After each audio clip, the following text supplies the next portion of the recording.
Hello. I am late, so sorry. I just realized before the stream that I didn't have water, so I had to go to get some.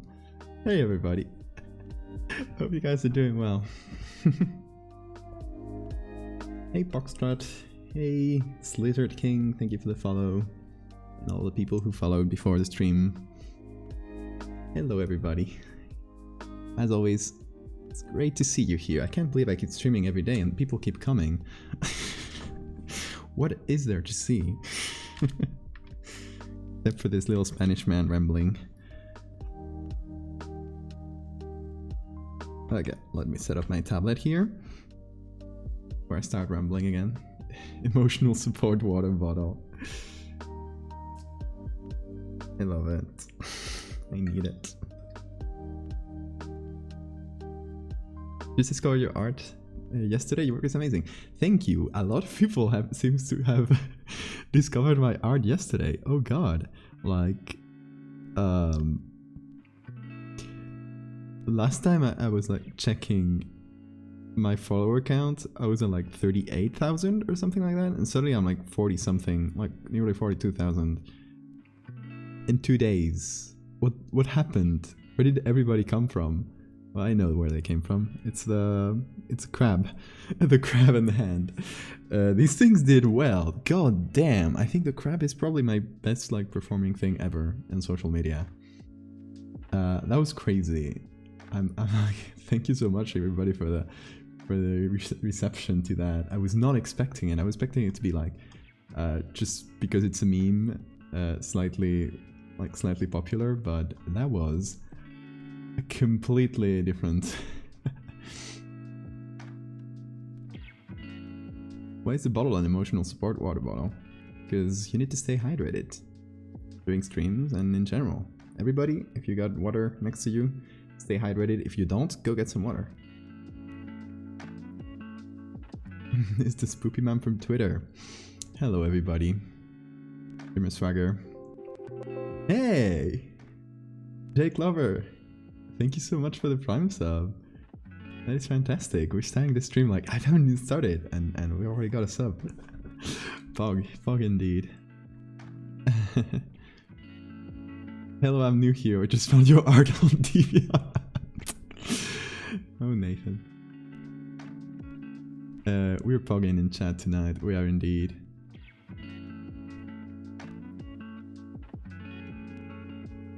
Admitting. But I'm excited to see Mr. Clam. Well, let's see how much you can see before you gotta go to the meeting, because I'm known to like to ramble.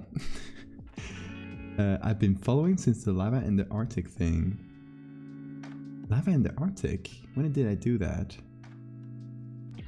Oh god, I think that was even an unfinished edit. Something I didn't even post. God, you're an OG. You were there from the old days. That's great.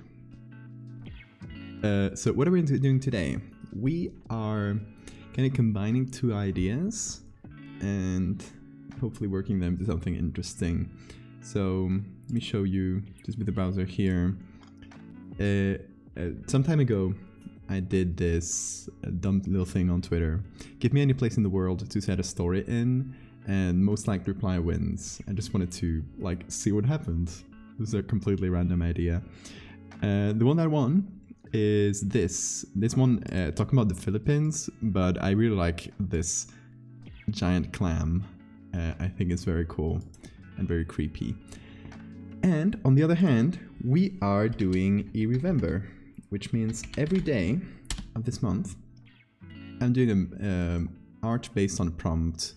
This is the list of prompts, and today we're going to do you can see, yeah. A DNA Forge. It's the one for tomorrow, but we're working 1 day in advance, so we can post them like on the day. So, DNA Forge plus giant clam. We got ourselves something cooking here, right? I imagine like turning a man and a clam, like fusing their DNAs together and turning them into some horrifying thing. How about that? So yeah, I missed a lot of chat. Sorry if I missed your message. Feel free to post it again. I saw that turf post and I got you. Thank you. So, okay. So what I'm talking about on Twitter of my stuff being like suddenly exploding a lot is that in the past 3 days I had 3 posts that got like fairly viral. Like 3 days ago it was a turf thing, then it was the hand one, and then it was a crab. So where's the turf one? Let's reply to this. So for the turf one, I'll just review them because the turf one is really funny and there's a lot of people who probably haven't seen it. So I got this random message, right? Somebody says, "Hey, I'm sorry for bothering you, but I got a kind of creepy picture. I was curious if you wanted it for the creepy art you make. If not, feel free to ignore." Like a really nice random message.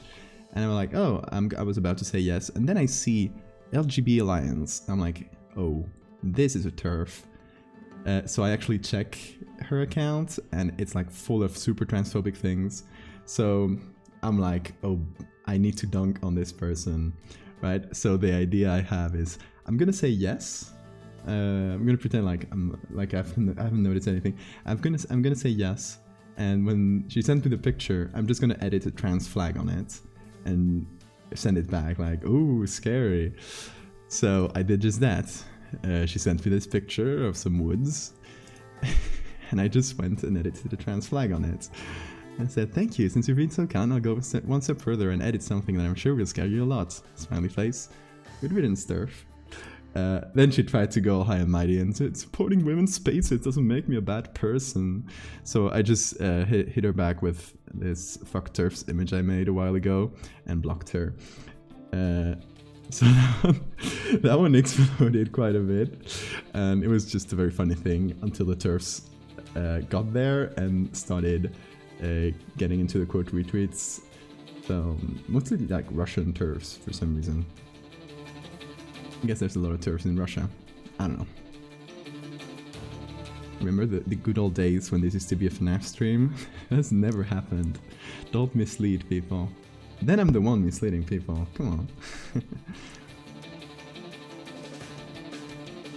I know clams are hard, but seeing those colorful things made me want to bite into them. I mean, I guess that part is meaty. I guess you can eat that part. So, yeah, get those fuck turfs in chat. So, that was funny. And then I had, well, I'll just show them here since I'm on Twitter already. But I did this post with a teeth hand, and that exploded a lot as well. And a lot of people believed it because people are very gullible when you tell them a fake disease name and you give them a fake medical explanation. They just take it at face value. So a lot of people unfortunately believed this, which led to very funny situations. And next one I did is this guy. So the prompt for this one was rapid evolution echo chamber, and I decided to see like what if we evolved a human, and it turned out that like many crabs and lobsters and stuff, they all evolve into the crab form. It's like they go through carcinization. So like what if a human went through carcinization and turned into Clam-man? So we did that, and it has been like let's see here, 4.2 retweets. That is the most I've ever got. So yeah, suddenly I got a bunch of new followers, which you guys might be part of, so welcome. Hello. And this Crabman brought you to me. Brought me to you. Goes both ways.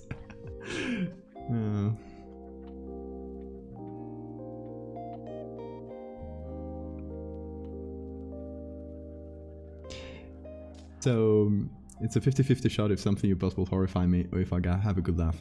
Okay, so just to keep people on their toes, what I posted today was completely different. So I just posted this one today, and I was like, this is not gonna do well because the past two ones are completely different, and I was proven wrong because it still did very well. So I don't know.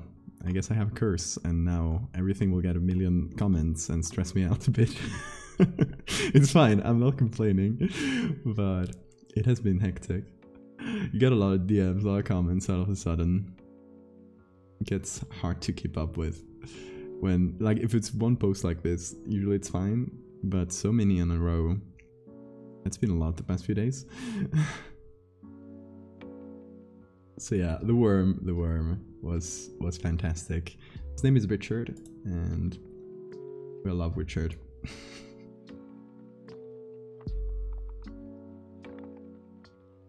Someone completely unrelated from the horror art sphere I follow retweeted your art. So it's like it escaped. So I consider when something goes viral, not directly the number of likes or retweets or whatever it has, but like how much it has escaped the sphere of social media, like the sphere of Twitter I'm in.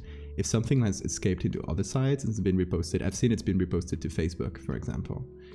Thankfully with my name, with like the whole tweet caption, which is good. They didn't crop my name out at least. They can still take it out of context, but at least my name is there if anyone wants to do the minimum basic research. So when you see it, it kind of escaped your sphere of Twitter followers, which I notice when people actually start believing what I do, because they don't see it in like horror Twitter. They see it in regular Twitter, so they will tend to believe it more. So if you get a lot of people asking, is this real? Or I don't know if this is real, this looks photoshopped, those kinds of comments, you know it's it has reached escaped velocity, which definitely happened with all the posts I showed before. So it's a bit of part of the stressful part of it, is that a lot of people will take it the wrong way, if you know what I mean. This is fake. Oh, it's a cool kind of fake. Exactly. When it gets to that, and for 99% of people, it's been that, right? Proof is I suddenly got a bunch of followers. Facebook, yeah, Facebook is horrible. But yeah, somebody sent me yesterday. Somebody sent me a screen cap of somebody posting or they saw it on Facebook. They posted a screen cap. I returned with rats. Hello, good days, rats. Your dad just walked into your room to show you a YouTube video he really liked. He's very pure. Oh, hello, Hannah's dad. We love you. Also, I missed 1 million follows. I'm sorry, I keep rambling and I tell myself I'm gonna check it. But everybody who's followed in the past 10 minutes or so, thank you. So, let's jump into Photoshop. Let's exchange the camera. So, I didn't have time because, as you can see, I only have the one layer here with one picture. Just put it here to have something, but I didn't really have time to go look for photos enough. So we're gonna go look for the good photos and then we'll start. Here we got a few. Just looking for giant clam here. And there are a few with some very cool textures on them. One of the problems is it's going to be underwater pictures, so those tend to be a little bit grainier, a little bit fuzzier in general. So those will limit the final quality of the picture we can get, unfortunately. But you know, you gotta work with what you get, and we won't get pictures of giant clams outside the water. So we'll have to use what we get.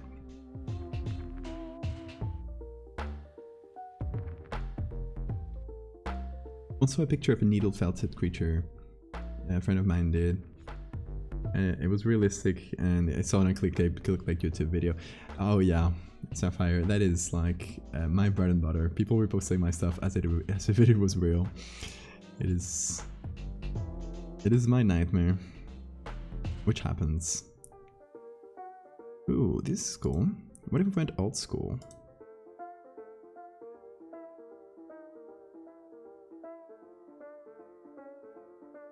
Okay, should this be an old school experiment, taken with a shaded camera, or should we go more modern? What are you guys feeling like today? Because the past few we've done haven't really been old school. They have been. Oh, I'll just pull them up on here since I'm on the browser. Since I have them here on my site. Pretty much everything I've done for this challenge is, hey, Sapphire, thank you for the sub. It's really appreciated. Welcome in, welcome in. Now for subbing, you're the first one to get into the DNA chamber. I'm sorry. It's how it works. You should have read the terms and conditions. Okay. Let me, by the way, since I always forget to say this, I got a sub goal for going for the whole month. We're trying here to get to 35 subs by the end of the month. We are on a good track already. We're at 25. We are 10 subs away from getting to the next emote, which just, I chose that objective because, you know, getting an emote is always a nice little celebration. Can I be a lobster? Well, you get in. You get in line. I figured out how to Twitch. Oh yeah.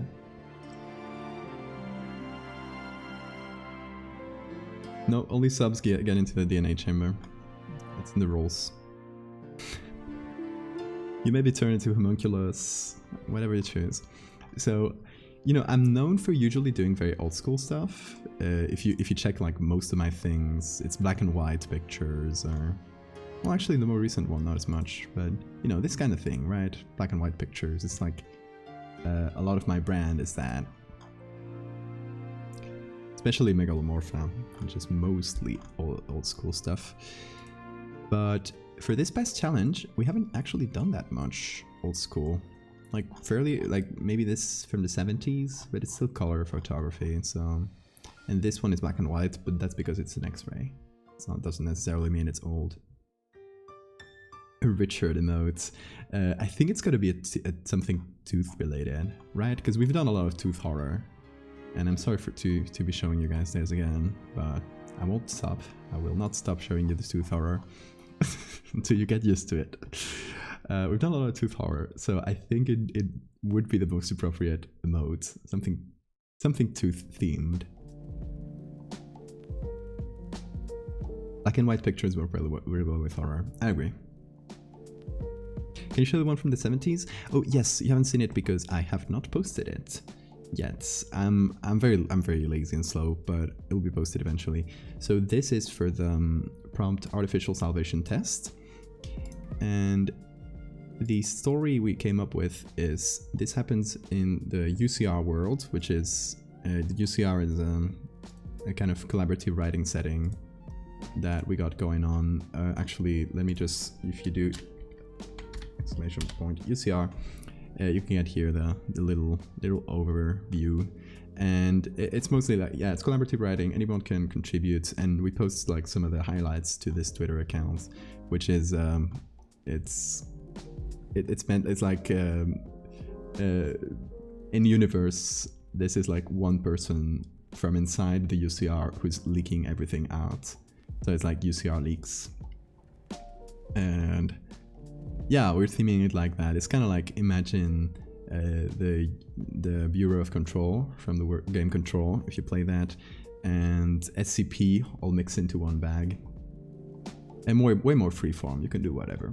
So the story is going to be these two have been subjected to a test by the ARB, which is like the Abnormal Religions and Beliefs part of the UCR, who studies like cults and rituals and esoteric things, and they try to artificially rapture people. So they try to like beam them up to heaven, and it doesn't work, or heaven, or wherever they go. That's what they're trying to find out. It doesn't work though, so it only works partially. So these people are like this lady's like top of her head is wherever it went. So we'll have these, and then 2 interviews, which are already like fully voiced, and the recording is done and all spliced together. Now we just need to add it into a video and add subtitles. And once we have that, we'll post it to Twitter, under the UCR account. So don't forget to follow this if you guys don't want to miss it. The audio interviews are fantastic. Everybody did such a great job acting their roles out. There's a whole UCR server. It's just the same server, general horror server we have. There's just a UCR section to it. If you guys want to participate in the UCR, yeah, check the message, the Nightbot message above. You get the rundown. Are these modeled or are these random finds? They're random finds. They are pictures of doctors doing things in the 70s with like old equipment and stuff. So I was lucky to find this. They're very good pictures for what we need. This was a very fun one. So it's the only one I haven't posted yet that we've done for eRemember. Oh, not the only one, actually. There is another. There's actually one I did yesterday that I didn't end up using because the prompt was Black Hole Winter, and with this picture with the black hole that looks very pretty and it kind of does the job for what it does, but it, like, story-wise, I don't have anything to tell about this. Like, it's not... I saw myself in an impasse with this, so I still like the picture, it's fun, but we ended up deciding to do this one instead yesterday, and it's one I posted today. So Black Hole Winter, we might edit it into something workable, we might try to find some lore for it, or we might just drop it. I don't have like any special attachment to it, so it's fine.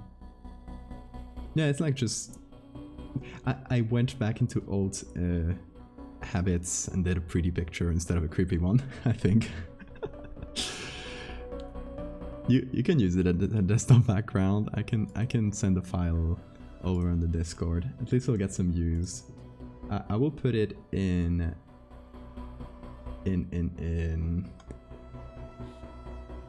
the live stream channel in the Discord, so you guys can find it easily.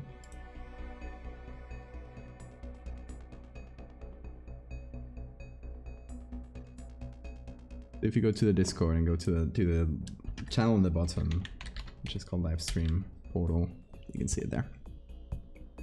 If you want to use it for a desktop background or for whatever, at least it'll get some use that way.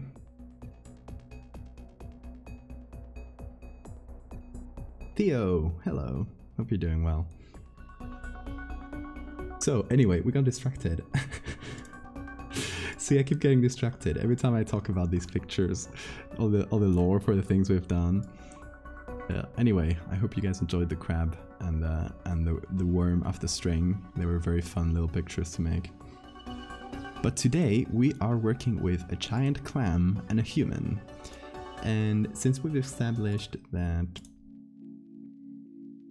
I haven't done enough old school pictures, I think we'll go old school for this one.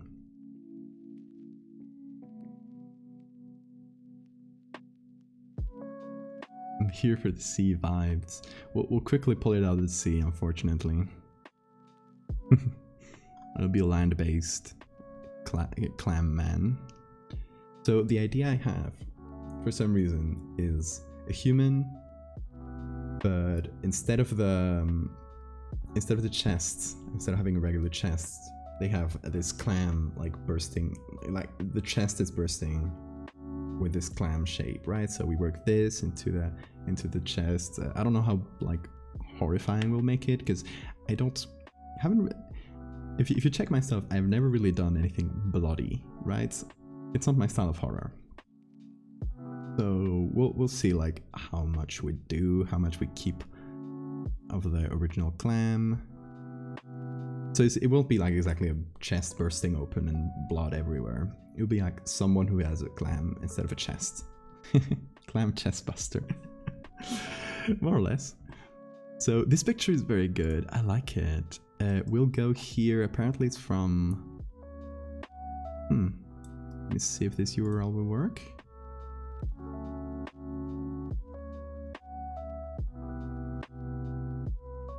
It work? Yes. So I always like to go to the source because you can often get a better quality picture instead of going through Pictorial directly. And you can check the license directly because sometimes So out of copyright, we can use it perfectly. We can just download it as a PDF. It's a weird thing to just offer it as a PDF. I guess a JPEG, which for some reason they have compressed. I don't know. Weird sites. Every archive works differently. You have to end up getting used to each of them.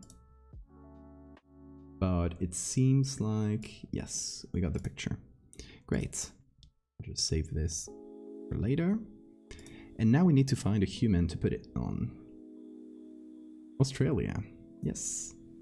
The clam tongue could be double. Okay, I like this. Yes, like the... Is it tongue or a siphon or something? Whatever it's called, yeah. It could be like where it breathes from. This horrible hybrid we're about to make. So we could like entirely remove the nose, because it doesn't have to breathe through there.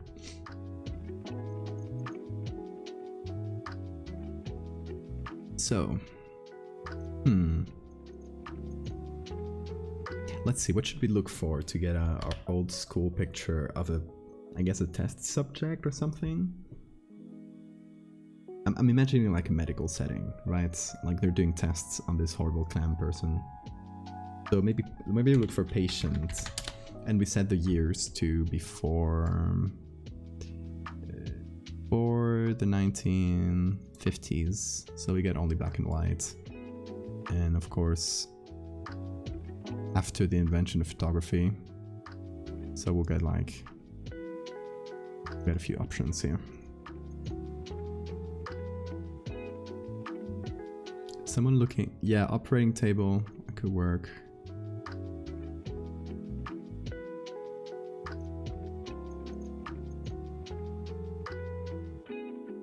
Like someone being checked like this. This picture is not very good. Early psych ward. Yes, that kind of vibe. I love these like old hospital beds.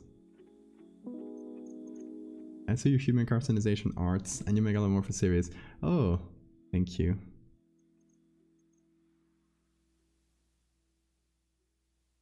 I'm glad. I always try to redirect. Every time I get like a lot of people coming in through a like one-off thing, I always try to redirect them to my main series, because you know it's a thing they're gonna see like after a while.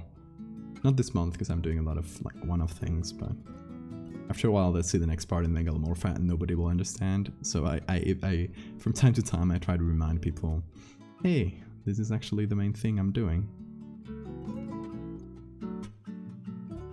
Oh, this one is cool. I love this picture.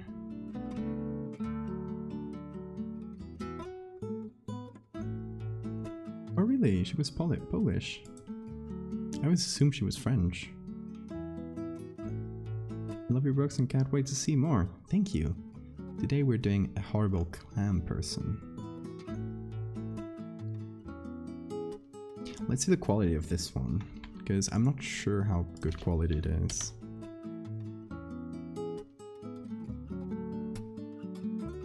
$2,000 pixels? That's actually better than I expected. Like, I'd love better, but this is probably... This is a good option. We'll see a lot of the clam here, but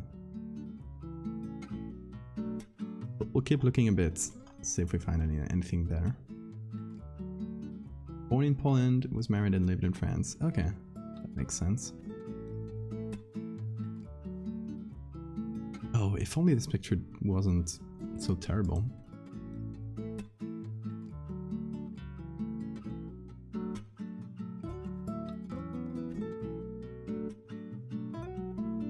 Operating table. I don't see a lot here. Mostly just covered. It's good, like it could work.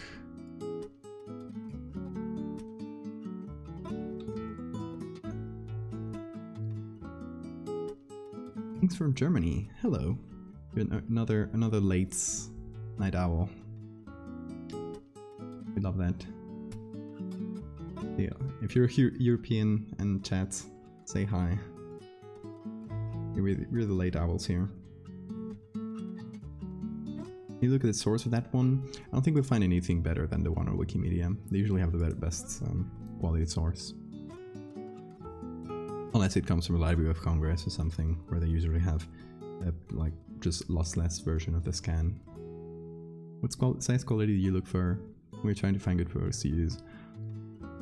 As good as possible. Even if it's like a grainy old picture, the better the scan, the better the little things like scratches and grain, like the crisper the grain will look. So it's usually nicer to work with bigger pictures whenever possible. Like this here, just by the look of it, I can see it is a negative scan, which if it comes from the Library of Congress, which it does, loc.gov, means that it's pretty much infinite quality. Like it's the best thing you'll find. It's better than most digital pictures in quality, because if you scan a negative, you're literally scanning the little, like, tiny particles of silver that are in the film. So you're literally like getting a quality that was only replicated by the most modern of digital cameras. It's amazing. Also, again, I've missed a bunch of followers. Welcome everybody. I can't get back through them because I'll be here for an hour. But welcome to all the new followers. Lots of new folks today. So happy to see that. They usually start right after I had dinner. I've been starting them later than usual these days. So they'll probably be starting earlier in the following days. Depends on how busy I am, right? Because I'm trying to like finish other commission stuff and whatnot before we got into the streams. So if for those who are new or who are not in the know, this month I'm working on I'm trying to achieve one edit every day, and some of them I'm trying to collaborate with other people, but mostly just on my own. And if you want to see the whole full challenge, you can see the little message there in chat. Oh, remember to save. Well, I haven't really even started with this, but it's not even saved once because it's untitled one.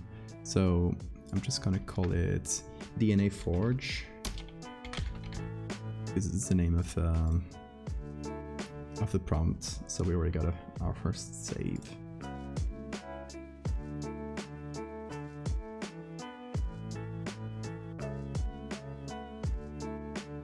Don't watch before dinner in case you lose your appetite.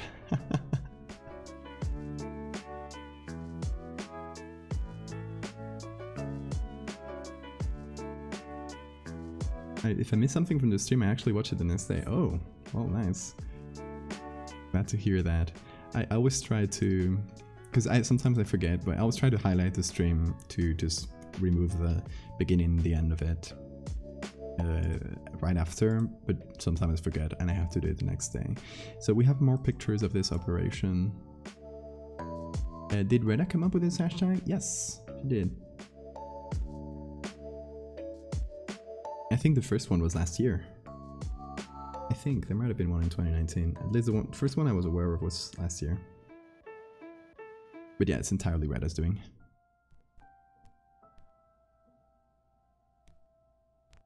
Okay, I really like these operation pictures, but we don't see the patient. That sucks. We do have this guy. Hello.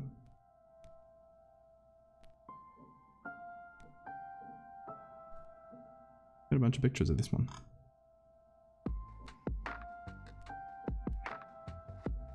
God's Little Disappointment is one of the extras, it's great. Actually, so one of the extra prompts, I think I got my remember thing here. The extra prompts are mostly just like sillier, so I didn't think I was gonna do any of them. But then I saw Worm of the String yesterday, and I was like, actually, yeah, I am gonna do this.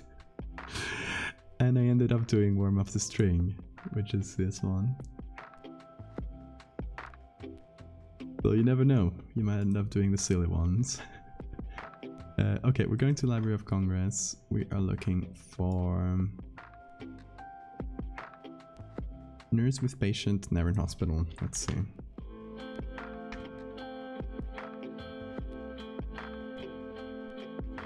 Yes, I got that. The Marching Ants is the official name for this little thing around me. The Soul Mic. It's fantastic. Okay, we got this one. Yes, Worm of the String came out great. I'm so happy. So, look at the qualities you can get from this website. Oh, you can't see them. Here. The biggest quality you can get is a TIFF that weighs 135 kilobytes, which is quite a bit. Just like a flat image. So they're usually very big.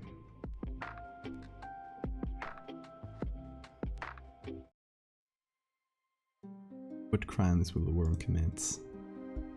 I'll never know. Okay, I'll be downloading this one because they usually take a minute to download.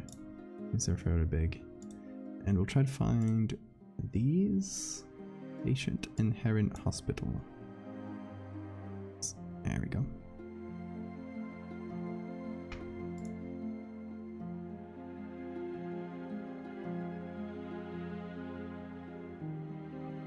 Okay, we got a few more here. We got some from the operation. Actually, this one is different. The one we saw. So they're actually operating on the abdomen here.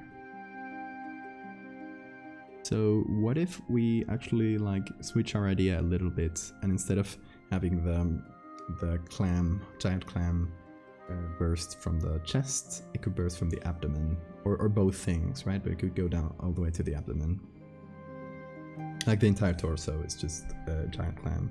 So we could like possibly push around this, remove these, and just have a giant clam going all the way down here.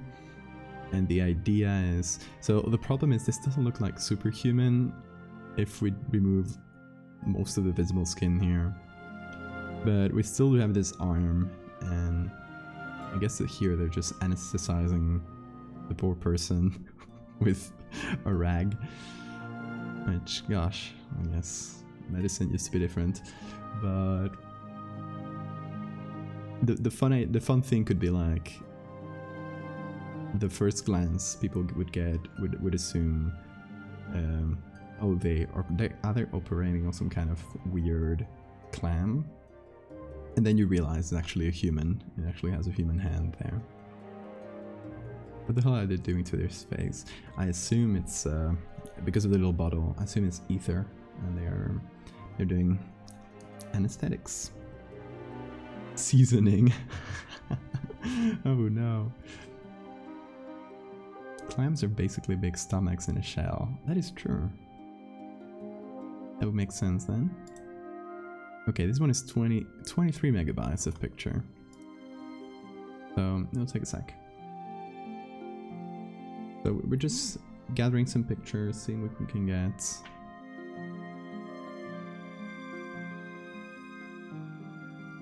Always check the rights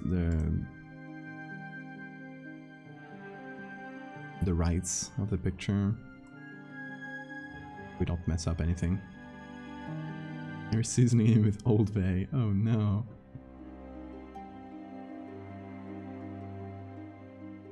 Are giant clams edible? If you're brave about it.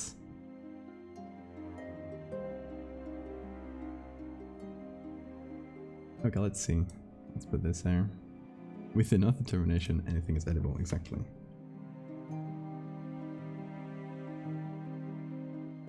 Is this okay? It just appeared in a very tiny space here.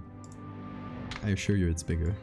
I don't have anything to worry about with the quality of this picture. Can zoom in. But we could even like zoom it in.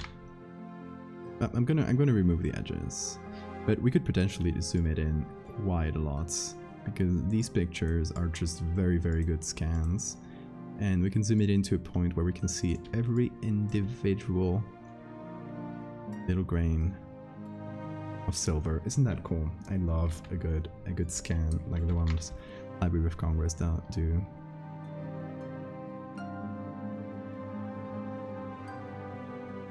It would be super muscly, possibly. Old Bay in hands, exactly. Just get some spices on there. cook it for enough time and you're good.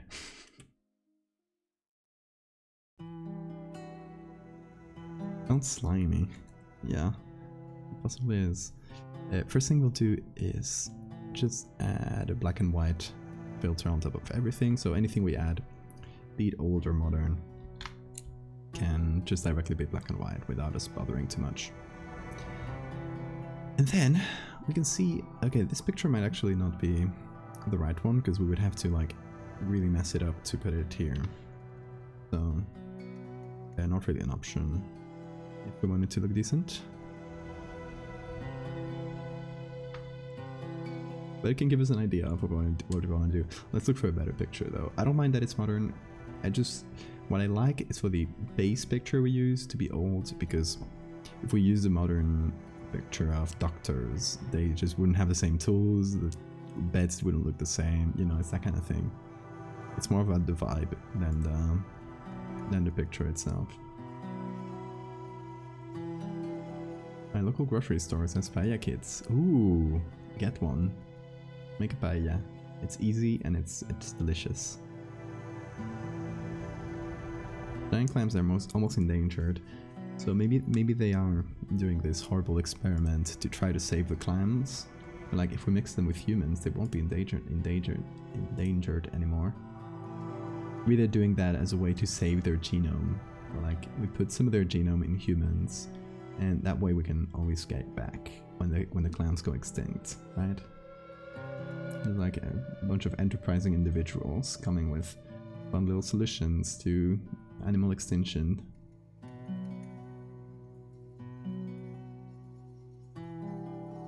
As one does, you know? So, let's see what else we got. This one we won't be able to use. Same for this one. I mean, if we want to do like more pictures and do a full story, then yeah, but... So this one we already saved. National Library of Australia, we don't need that. I'm just closing a bunch of these. This one was a great option as well. We'll just keep it here, but... Okay, and now we're back to looking for a giant clam. Let's see if we can find one that has the angle we need. Don't mind that it's modern at all. Hashtag save the clams. Just put the clam genome in some dude and see what happens, you know?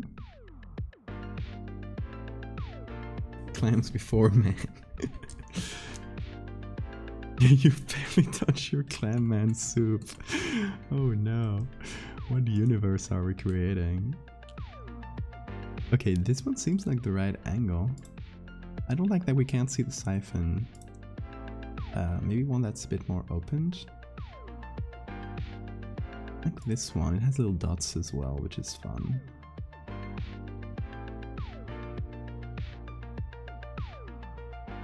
Let's see, do we have anything else? What the hell is this? What?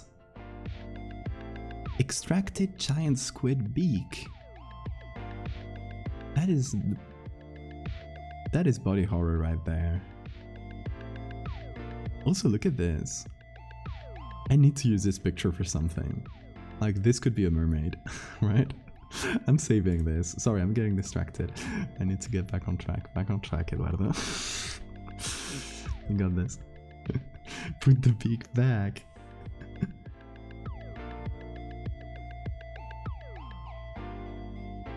For the longest time I thought there were no clams in clam chowder. Chowder? Yeah? Because my mom has like, as a child, it literally has clam in the name. Oh, Theo.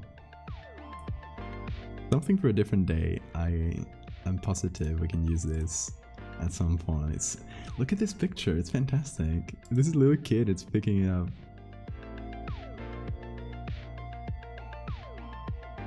Going to hydrate. Hell yeah, we love to see that. Everyone hydrates.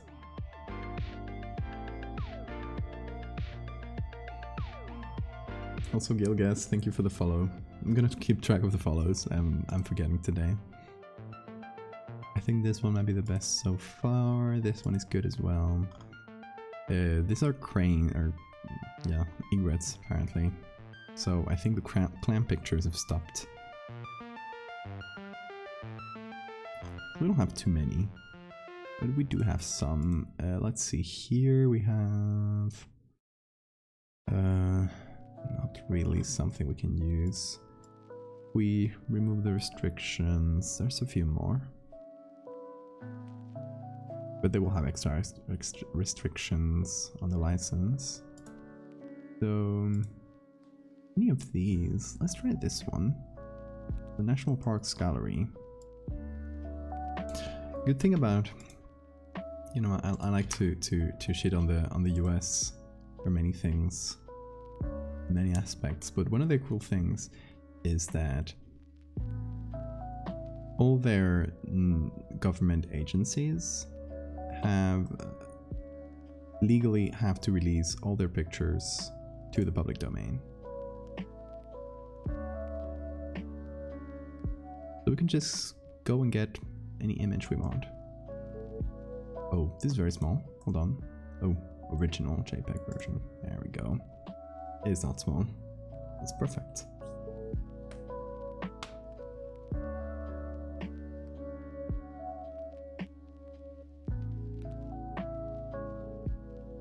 I would totally believe it if someone told me the squid beak was one of your works. Fair enough.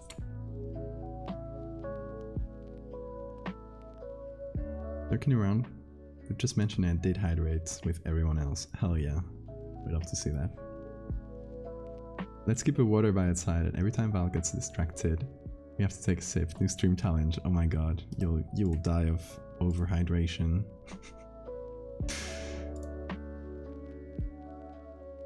Me getting distracted. How could that possibly happen? Brewing. Thank you for the follow.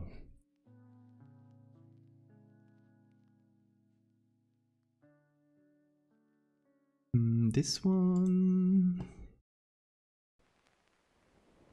the angle doesn't really fit. Ooh. This one has some cool shapes. Okay, let's get this one as well. How can we downloads here? There we go. This website is very old, or at least old looking. But it does have some good free pictures, so I've used it on occasion. National Park Service.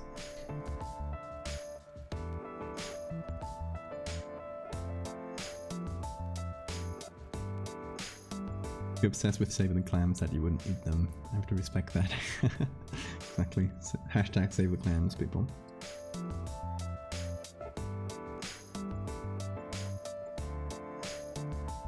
I love the ear-remember prompts in theory, but none of the types of arts I tend to have really been lending themselves to it, so I've been enjoying them vicariously. I mean, to be fair, you can do anything. I've seen someone do music for ear-remember, something, just a piece of music inspired in one of the prompts. I've seen a lot of writing for it. I've seen art both on the more painterly, stylized side to the more realistic stuff in Photoshop, like I'm doing. So you can honestly just, with any style you prefer. Did I say this one already? Oh, I did.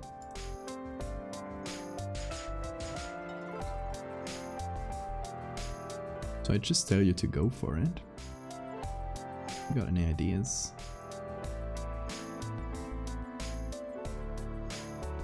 Okay, this one is not such a high quality picture, but I think we got enough for the moment. We shall see. Here, take everything we picked up and just drop. No, just drop it on here, please. There we go.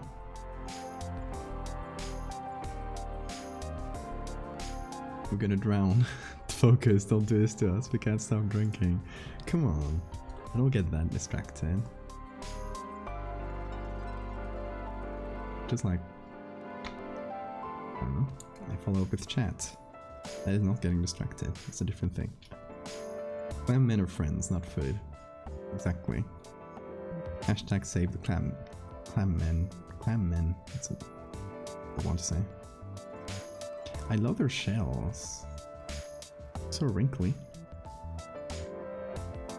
I don't know if I would call that wrinkles, but you get what I mean. Also, you know what I was working on right before the stream? Well, it's no secret, so I can show you.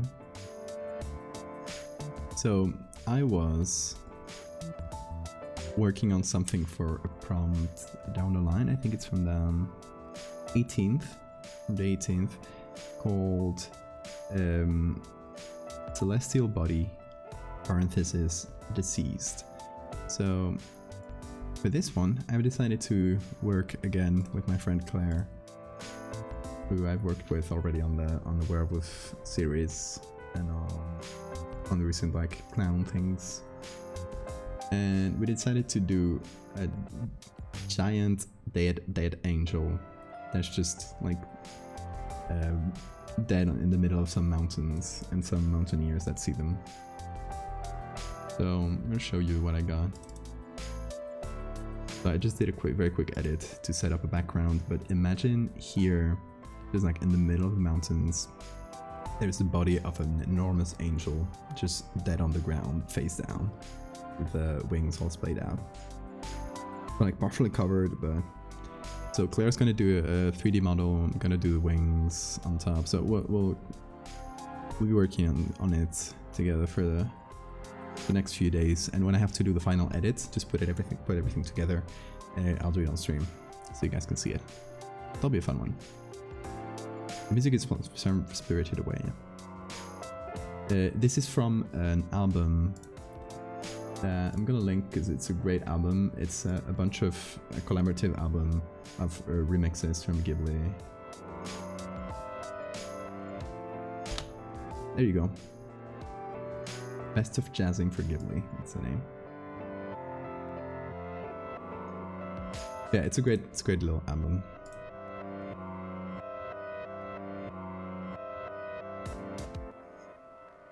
Drunk Angel would be your headcanon. So the idea with the Mountaineers was that, well, I was watching a documentary, YouTube documentary on a mystery that happened in the Everest exploration. They were nearly going to be the first people to get to the top of Everest, but they disappeared and nobody knew if they did get to the top before dying or if they didn't. And the thing is that bodies don't decompose in Everest because it's so high up and it's so cold that it just stay like they were as they died. So translating that to the angel, if an angel fell and died on the earth, and it died in the top of the highest mountains in the world, it would not decompose. So this would be like people like stumbling onto some valley in the middle of the Himalayas or something and finding a dead angel that maybe has been there for a century. I don't know. Just an idea that I think could be quite fun. Yes, I got distracted, so everybody has to take a sip of water. Hydrate.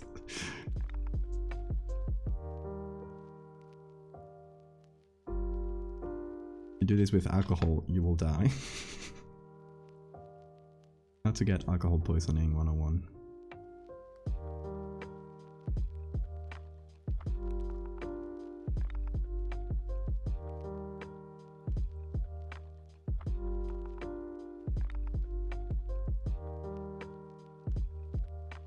I think I'll remove a chunk from the bottom here.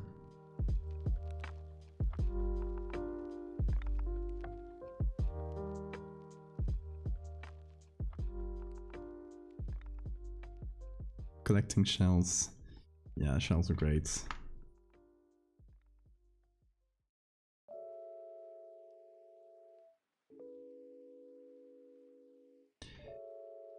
Also, let me do a real quick thing. So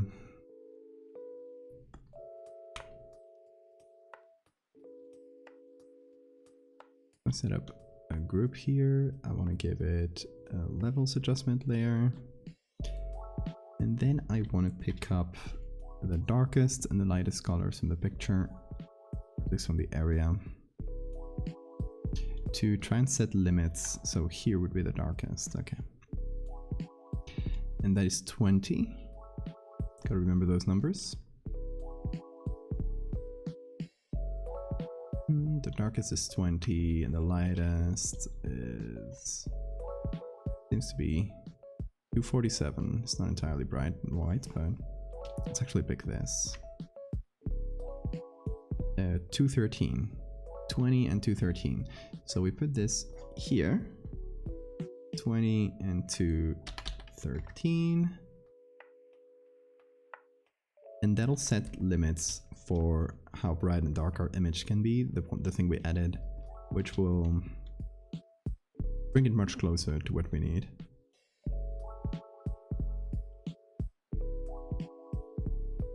Would you collect man shells?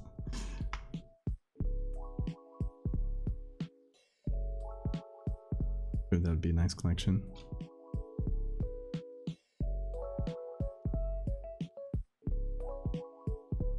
Sure, clam people shells would probably sell for a bunch of money.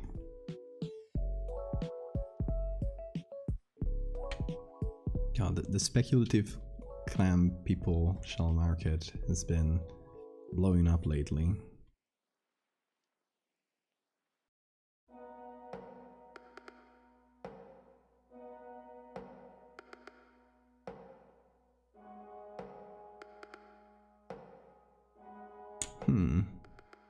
It's nice, it's nice. I don't know if it's perfect, but I'll just give a quick try with other clams.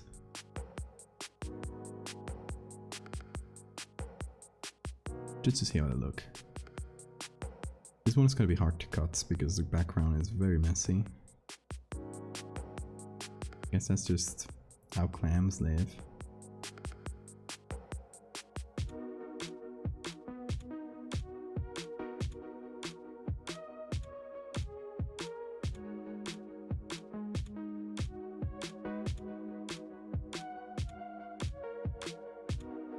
Pick up this part for now.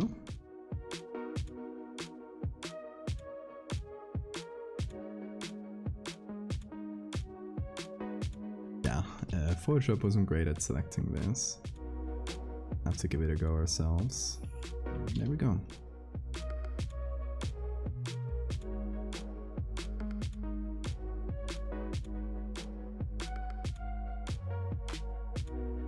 This one could be better. What do you guys think? Compared to the other one. Oh, let's put the black and white back on. I have food. Hell yeah, enjoy.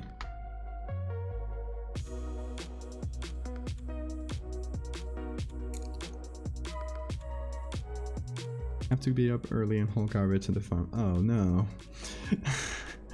Have a good night, Hannah.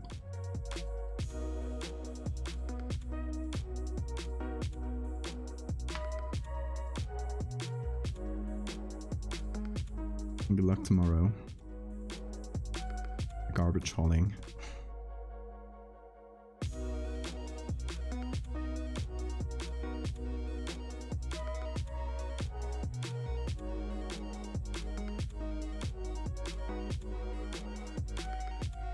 I'm kind of feeling like we should...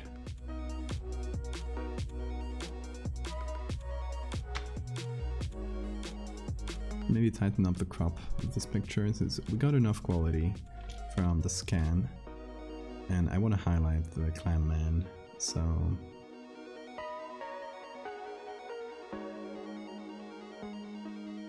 I think we do something like this to kind of bring focus to this instead of to the doctors. Agent! Hey, how are you?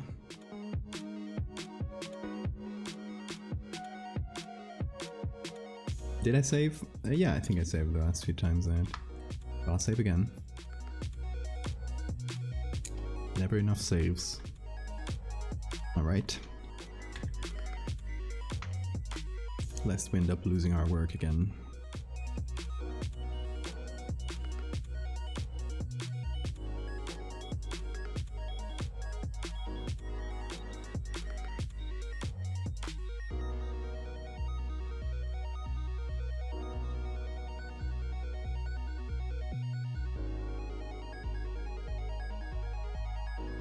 Okay, let's see. I'm gonna set some limits for the group here. So we wanted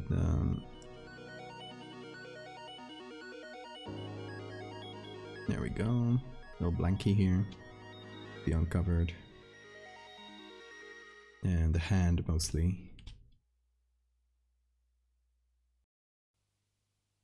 And oh, that is the wrong key. There we go.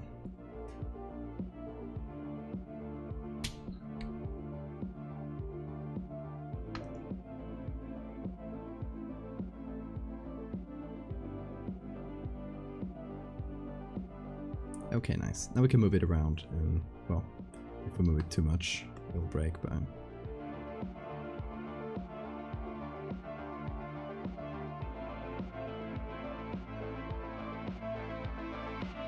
we can place it a bit better without worrying about the hand and the coverings and stuff.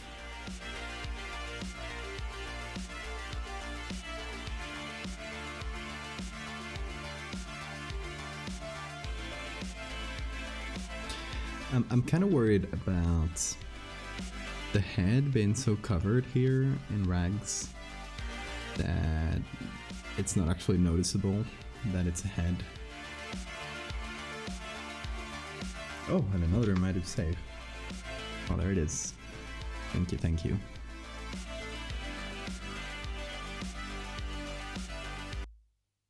Yeah, the head situation, it's a bit complicated.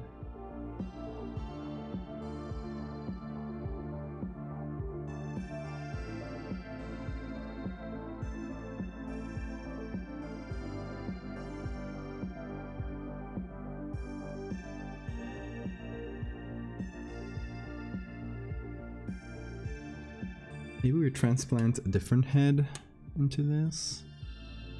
I wonder. So we got a different picture from a patient, right? I think we did. Yeah.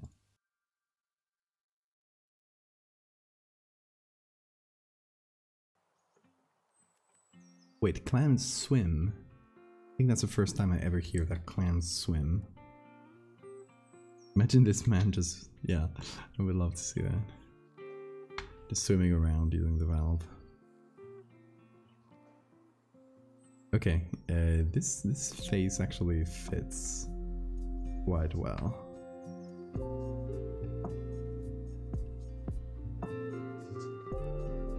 To be honest, he doesn't look like he's very thrilled with the whole concept of becoming a Clam-man, but I don't blame him.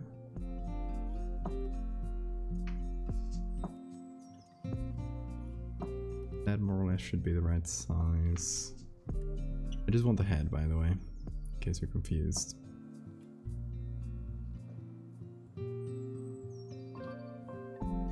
Ick. What is that? Ick little. Thank you for the follow.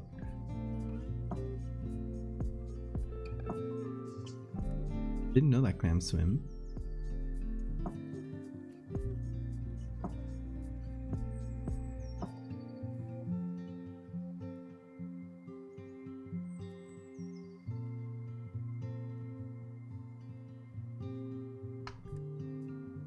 Okay, this head is a bit too small now. Could be mostly covered, by the way, but it'll look weird for a little moment until I finish covering it.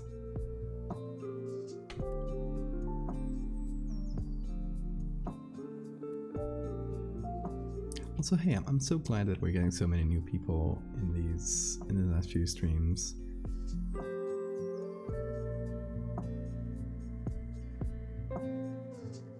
I think Twitch really likes it when I stream a lot. It starts recommending my stream to people for a change. So that is good.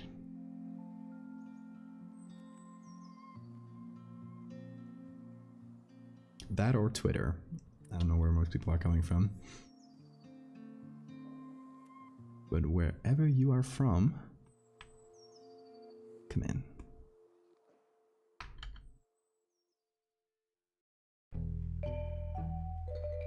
Look at his face, no thoughts on the clan. Exactly. That was a mosquito flying on my face. They're getting brave these days. from Twitter. Oh yeah.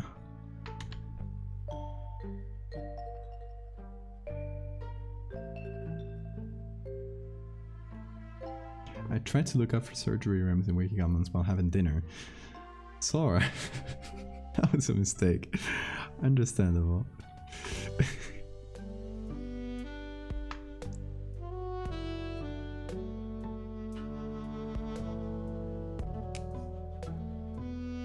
That's how they keep you going, keep you hooked, never stop, and the stream never ends. Well, you used to stream more, didn't you, Nathan? Like, you have emotes and everything.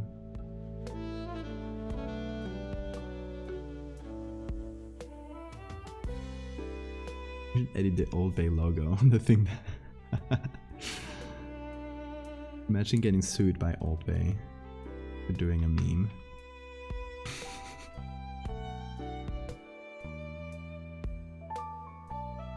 Should I maybe I should include some of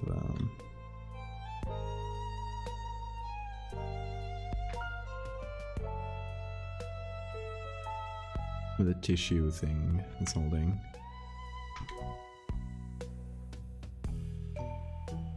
This poor guy. Oh, look at his face. But I think it's better, right? And then having just the face covered. That way we can see it's a dude. It's just some dude. The entire state of Maine. It's like a Maine thing. I think I only know it from some VDG video, to be honest.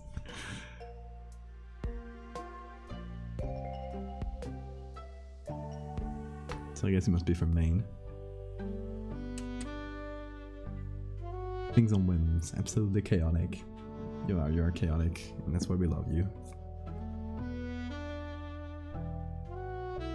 You're so hydrated. You shouldn't have started doing that. The music is from Zelda Breath of the Wild. It's a new village. Wow, such a good game. I started replaying a while ago and then I dropped it. I should have continued. Continue my playthrough. VDG is from Maine. Okay. Gotcha. That explains the Bay Spice.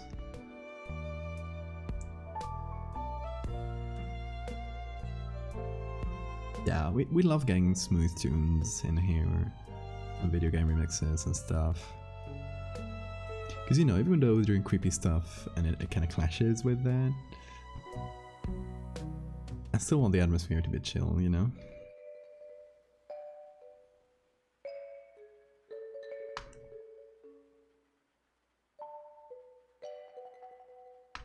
Maybe it would be better branding, or however they call it, to just do some creepy horror music in the background, but don't care for that.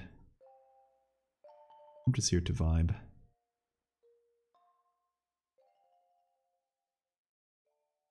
Wholesome spooks, exactly. And you know, maybe it softens the blow of seeing me edit a horrible Clam-man in the Hobbit operating table. So better. Yeah, the playlist is very fun. I usually listen to it when I need like to concentrate on something. Need like some nice instrumental background stuff.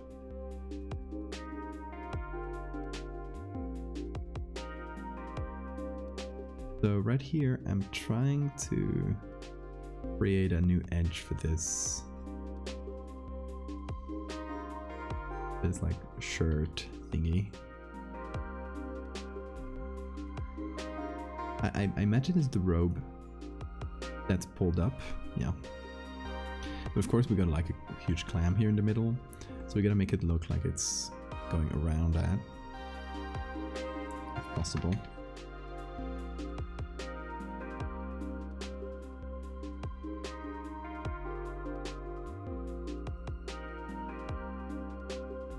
Try to give it a regular shape. Something like that. Looks decently convincing. Get some shadows inside as well.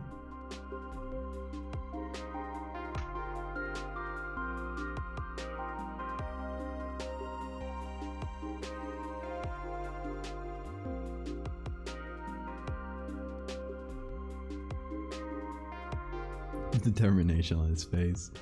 I'm just so tired of the bullshit. Like, you guys told me this would be temporary.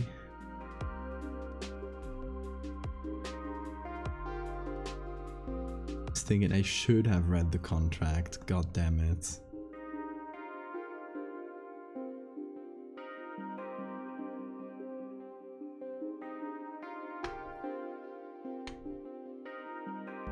That's what our guy's thinking.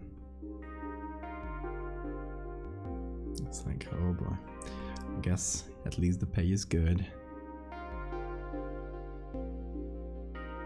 So this is gonna need a bit of blurring. Ooh, that's a lot of blurring. I'm not gonna worry about the noise. Or I'm actually... Yeah, let me do some grain. This is here how to look. So it needs to be bigger grain.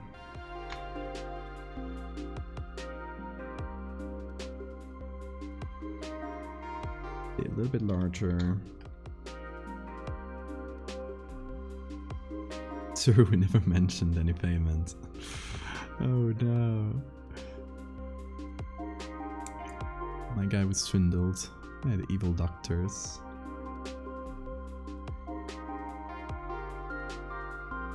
It was all a ruse. Quick.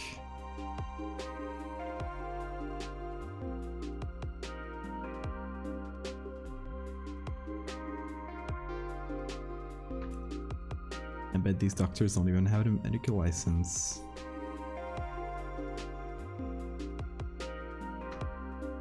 Doing horrible experiments on people. Why is that a constant in my work? Why do I keep making stories about horrible doctors doing experiments on people? Like, I'm literally a doctor, I shouldn't be the guy who makes people distrust medicine. I don't believe these men are even doctors.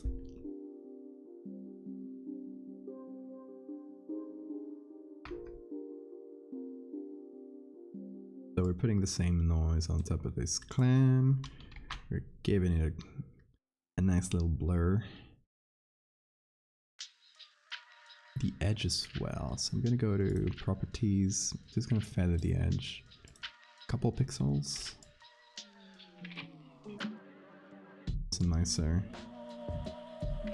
softer edge. Something you want to tell us, Doctor? Yes, this is real. This is not Photoshop. Well, this is Photoshop, but I'm representing something that really happened. So, if you sub to this channel, you will get your DNA scrambled. That is a guarantee.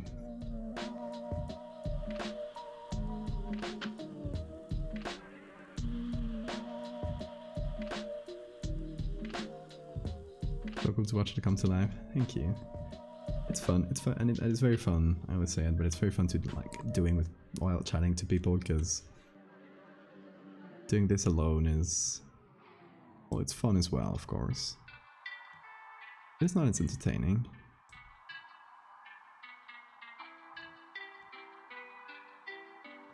See, I kind of like this clam more for the angle, but I like this one more for the style. Maybe they could be mixed? Maybe a reckless idea. But let's try it.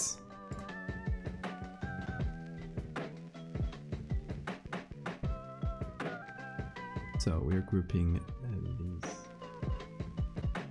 Oh, that's the face. Okay, that's the clam. That up.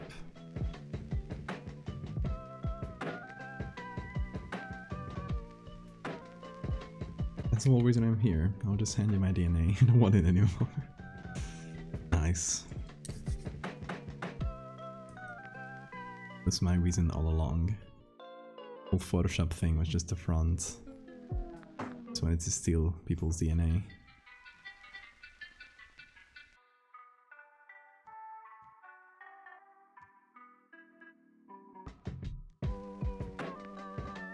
Okay, so I'm thinking, what if I mix these two edges together to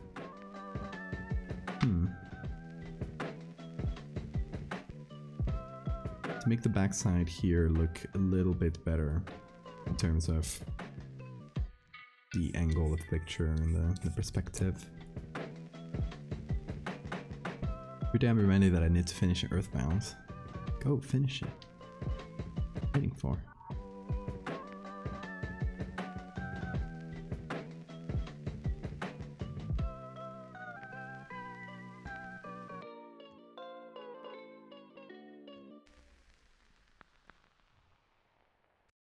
I know the pattern is slightly different, but I feel like it's close enough that I can probably get away with it. Clam-man and crab-man would make such a power couple. That is true.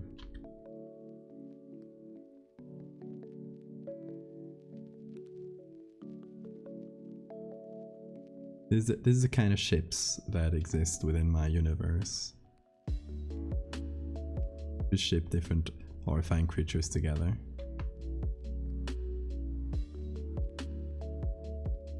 It is what we got here. The only option.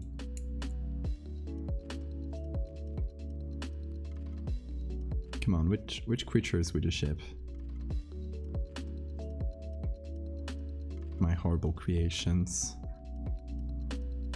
Terrible little dudes.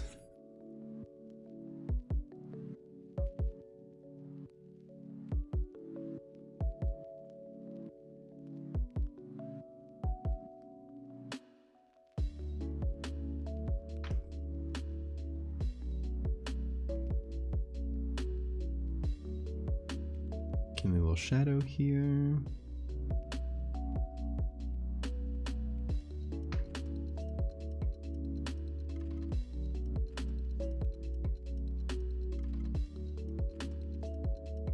Okay, and then I want to get the original clam back here.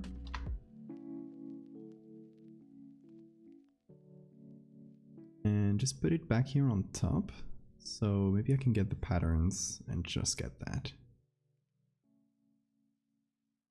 Trying to make it fit. Possible. Okay. Let's do this.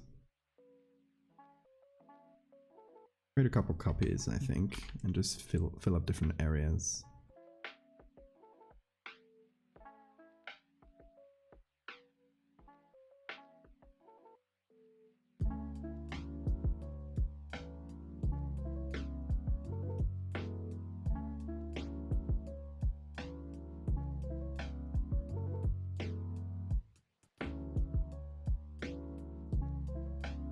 Let's see, some here.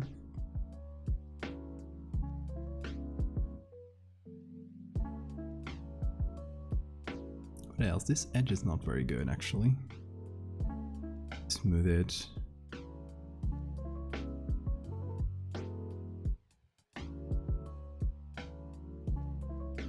Then just feather everything and Gaussian blur 2 pixels. Yeah, that's better. Need to write fanfics. Oh no. Giant raven with long horse. They have a similar vibe, so I think I can see that. Gay crustaceans, yes. They are. Go deep to work on some sewing. Nice. I decided to keep this on sound through your earbuds. You're welcome to do so. You'll miss them. My horrible little Clam-man. Can always check back later. See how it's going. Or your teeth X-ray tweet that blew up on Twitter and got introduced to your stuff through that. Thank you Nuggets. I really appreciate that.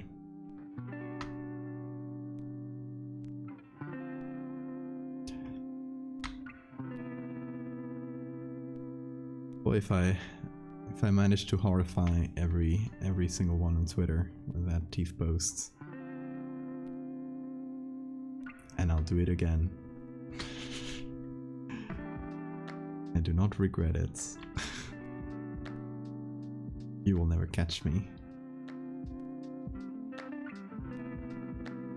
So I actually have this plan for when I'm done with my two main series that I'm doing. That if you guys are new, and as I know many of you are, I'll just very quickly present you my two main series. I'll just go here to my website because they're easy to get here. You can go to my website and see all of it, by the way. It's just valdevia.arts. You got it on chat as well. So, my two main series are Fractals. I just call it Fractal. It's the name of the series. Which is about this kind of the infectious idea of a fractal that starts taking over the world. It starts with like nature and animals. It slowly goes on to humans, and slowly we'll see what the fractal humans do. So it's still unfinished. And you guys can see that there. And then there's the Megalomorpha series, which is a bit longer to explain, but you can see, if you see this one, this link here, you can see all of them. Each of them is an individual separate story that works on its own, but it is also a piece of a larger puzzle. And it's all about these bugs, giant bugs that start appearing all over history and all over the world. They wash up on shores, they appear on the ice. There's a weird circus that has one. They appear on hunting cameras. You start getting stories about people's weird relations with these bugs and people actually worshipping them. There's a bunch of these. I recommend like just going through them. You can start from the bottom because those are the oldest ones and just work your way through the top. I'm very proud of this series, as you probably might notice, and like my longest run in work. It's the first horror thing I did, and I'm still still working on it. I eventually want to put it all into a little book or something, but yeah, that is my Megalomorpha series. And all this to say that after I'm done with both of these series I just linked, what I want to do is do a whole series of medical horror things. So just like the teeth x-ray or the fractal teeth you saw in the fractal series, or you know, those kinds of little things, but from a doctor's perspective and with a little bit of a storyline, right? So the idea I have right now is there's a doctor in a ship, you know, it's like the ship's doctor in the and I don't know what time I'm gonna set it in, because I do want some modern equipment like x-rays and CT scans and stuff.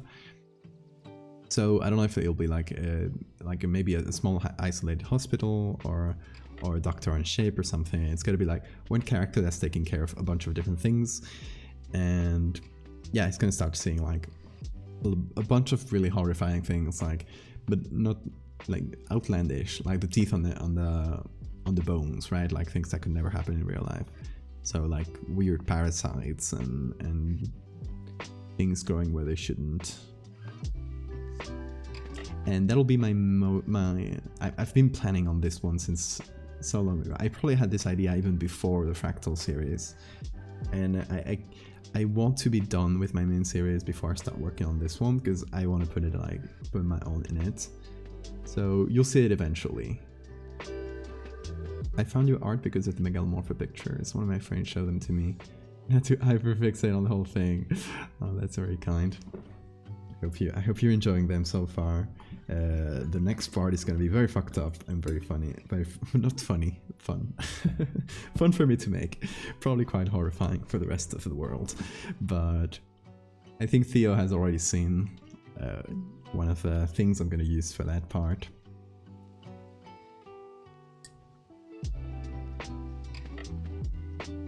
There was a period of time when I wanted to be a medical illustrator. Oh, interesting.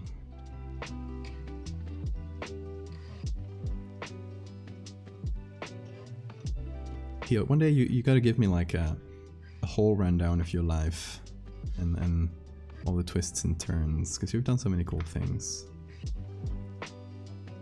I need to have the Theo lore. Tell me all your lore.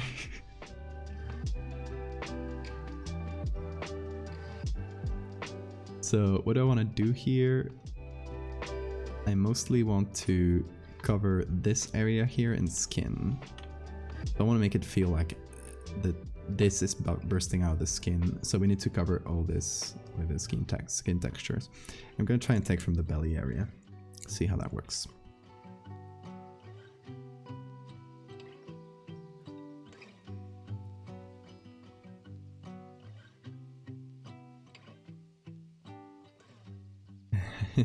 Yes, I showed you, Theo, horrible moth inflatable butts, if you remember that part.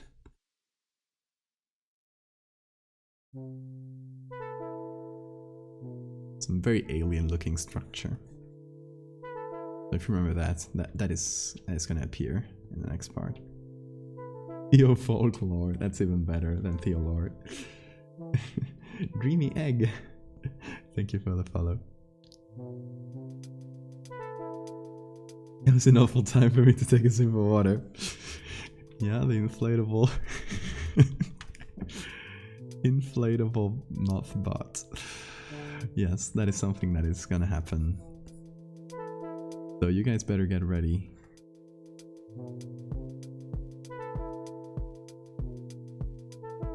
Ready for the moth bots. There was a point in my life when I really wanted to study forensic medicine. Ooh. I got a friend who's a forensic doctor. Does a lot of autopsies.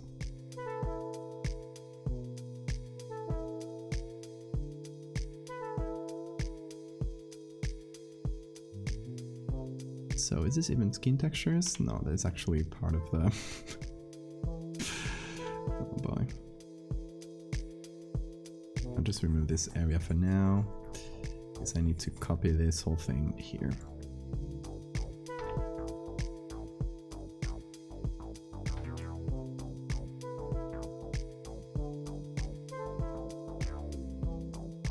Remove this whole part.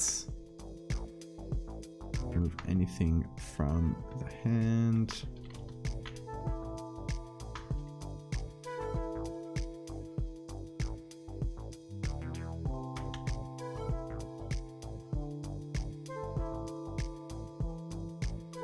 Obviously it doesn't have shadows yet. I'm just trying to cover everything I can with skin texture.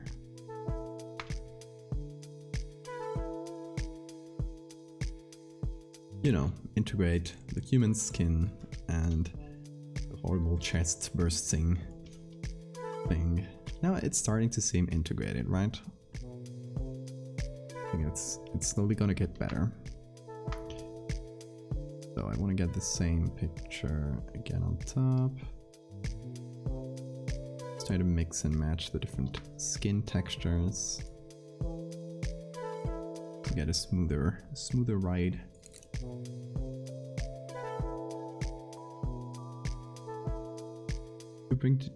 Dream jobs as a kid were marine biologist. God, I can't speak today.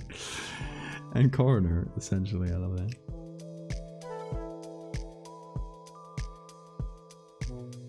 This mosquito is just jumping on my face. What a bad strategy, Fred.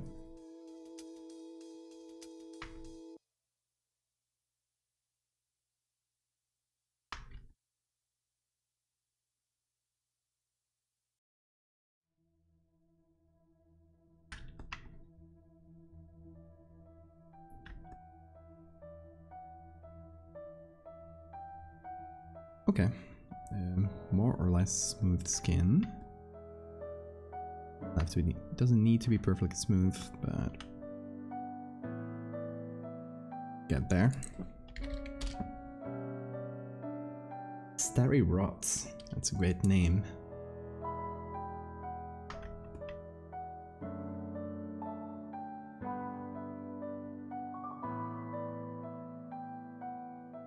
Imagine how the skin stretches as the clam closes and opens. Ooh. Yes, I love that.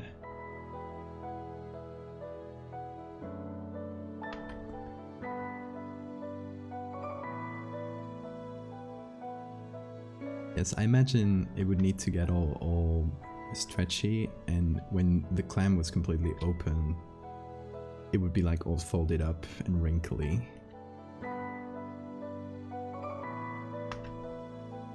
Could we add some wrinkles? Should we go all the way and add some wrinkles? Because I think I might have just the picture. I think we need to just search here. Sphinx cats. I think that's how you write it. Just get one of these wrinkly boys. Look at them. Just get one with good wrinkles and apply them. Look at these boys. Perfect. We have used, so if you've seen my Fresno Nightcrawlers, they use this texture, and I think I used it on some other picture as well. So this Sphinx cat picture is prevalent in many of my edits. You have probably never noticed it, but it is there. Every time I need wrinkles, I get it from, not always this picture, but Sphinx cats have the best wrinkles. I love the contrast of the chill music and the dude for the fucking clam stomach. Yes, that is the vibe of this stream. We do horrifying things with relaxing music. Chicken cat. La cosa esa, yes, that was the commission Soda asked for. You're right. I was forgetting where else had I used it. Coming back to the stream too fast. A giant picture of my favorite cat breed. Well, it's not gonna be here for long, because we are just using the board thing to get some wrinkles. I just need some wrinkly skin. I guess I'll get this part. It seems good. I'll just Ctrl J to copy it. And we'll try and fit it somewhere in the skin layer here.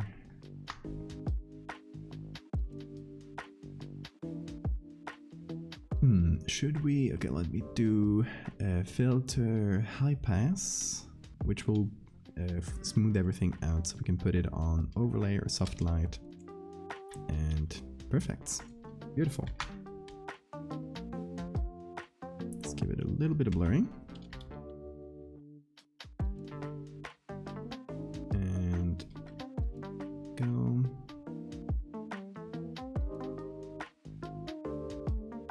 Now we can use this all around the skin, wherever we need a little fold or something.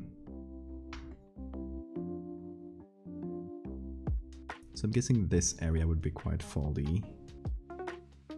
Near the tips. Or no, they're actually probably the one near the bases.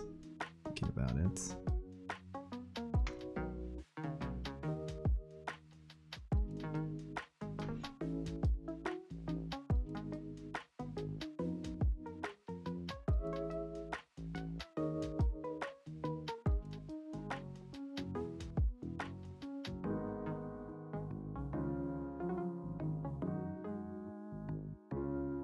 Yes, let's make it foldy. Obsessed with that being the go-to wrinkle source. You gotta get creative, right? You gotta find the things where you need them, where you can get them.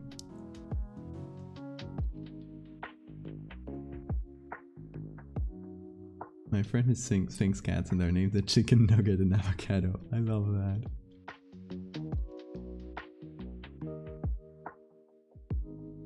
Oh yeah, your finger still hurts. I hope they don't take time to get back to full capacity. Oh, and thanks for the save reminder. I don't think I've saved in a while. Yeah, I'm the worst. I'm the worst at saving. I would be dead if it wasn't for you guys. I would lose all my work constantly. Okay, so this one I'm flipping vertically. I have to edit a couple times so it's more noticeable.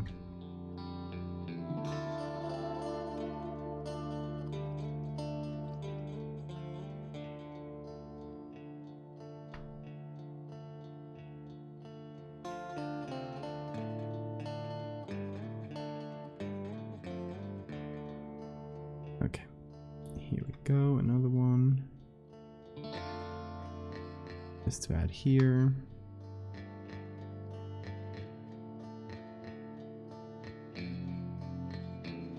Now what if we did some big wrinkles? Just to combine everything.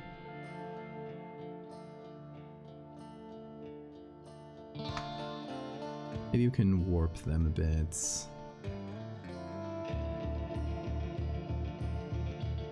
It is to change them slightly every time you add a copy-pasted thing. So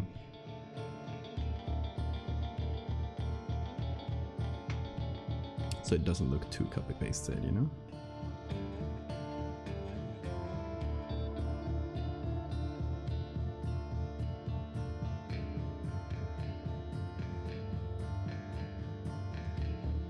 Okay, that is a lot of wrinkles. Let's see, merge everything, put it on overlay. See if anything else works, by the way.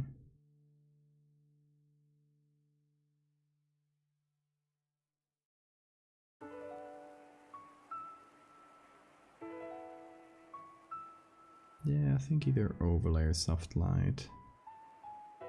Maybe soft light twice. Yeah.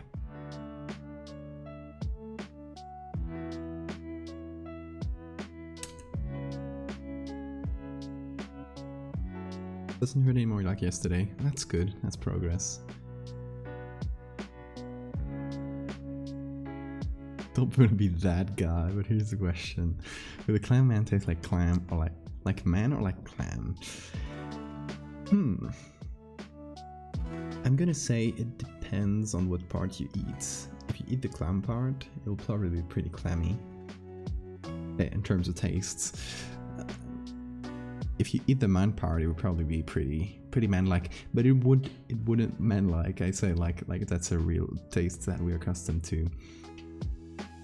But I would say it's probably a bit different. Like this guy has got the whole genome of the clam coursing through his veins, so it probably has a weird taste.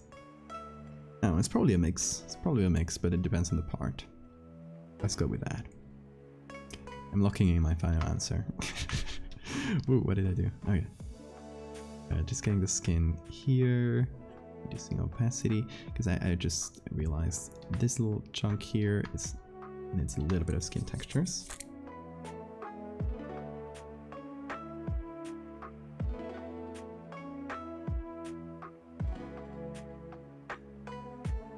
Man-like taste is supposedly pork-like. How do you know? You little rascal. Supposedly. Yeah. Look at him saying supposedly.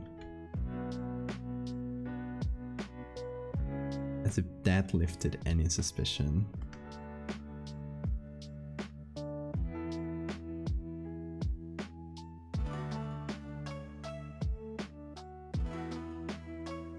Always curious about creatures' tastes. And the least cannibal on here. I don't even like pork. Well, the fact that you know is like, I don't know. I want to like point fingers, but pretty sus, as the kids say.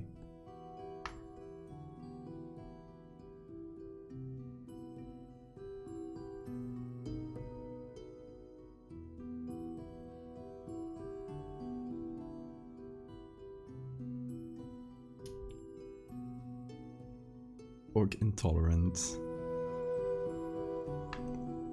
What have pigs ever done to you guys?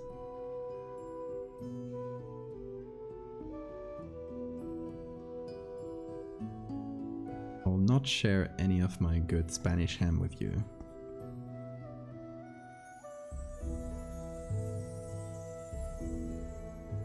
If you guys are so pork intolerant. The gall to say that. Amazing. Oh, I messed up in something. I had to edit some clone stamp textures to the skin. And I then accidentally blended them with the rest And now now they're ineffective. They have disappeared.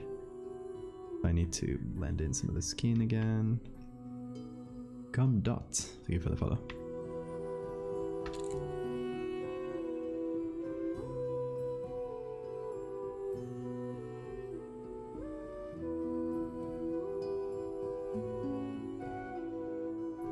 Does not taste good. Bacon is overrated.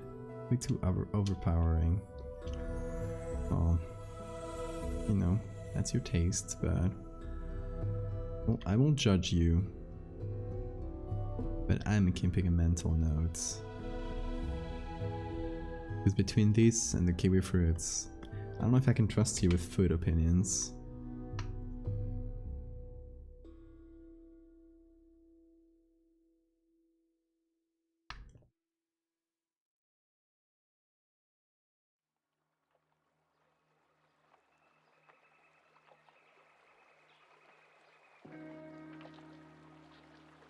Lot of pork slander in this chat.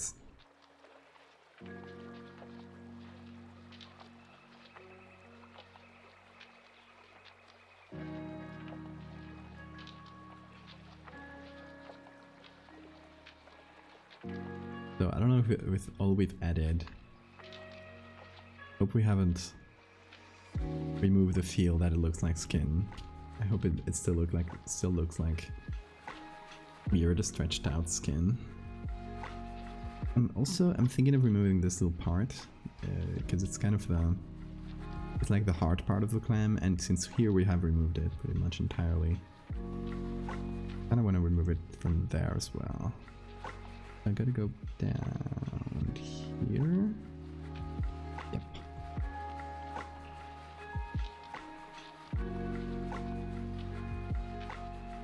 Hey, cheese. It's very disappointing.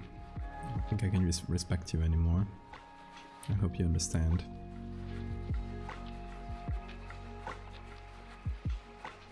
I'm gonna start a war in chats. With those cheese opinions. Hot cheese hot cheese takes.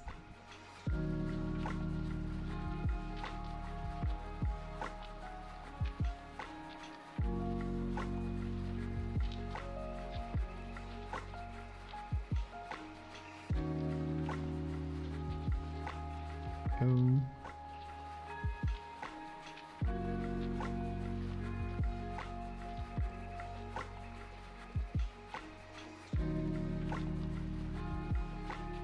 You've lost your bone having privileges.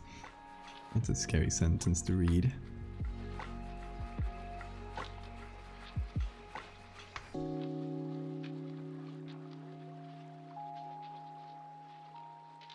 So now we're working lighting a little bit.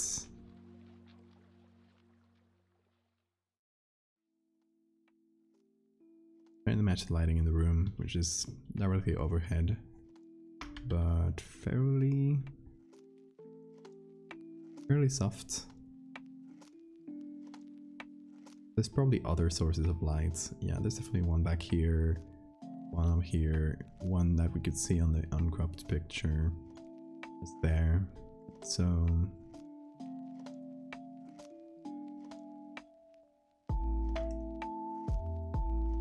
it's like overhead but quite soft.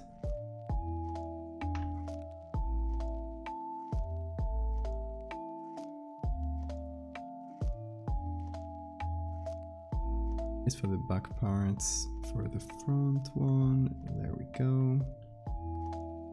Get another soft light layer.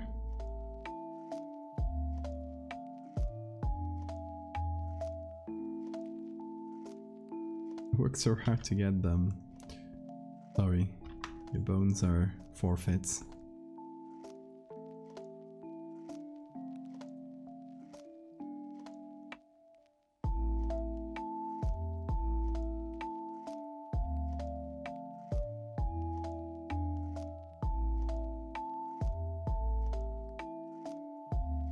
You know, just like getting access to getting your DNA all scrambled by the DNA Forge. Having bones, it's just a subscriber privilege on here. So You need to give your bones... leave your bones at the entrance. Come into the stream, unless you're a sub, because that's how it works, right? That's business.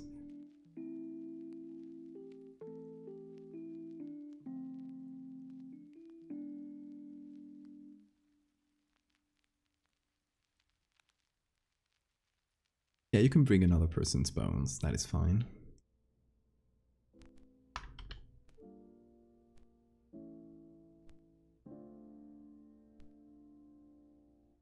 Just painting a little bit of light and shadow, making everything a bit clearer, I hope.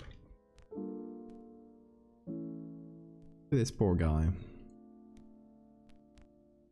He really is not having any of it. You know what we could do? It's a cheap trick, but it's a classic.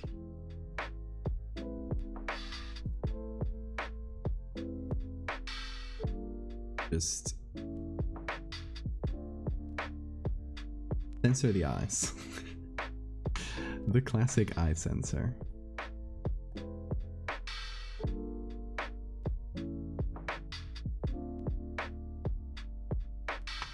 I don't know if that makes it. I don't know.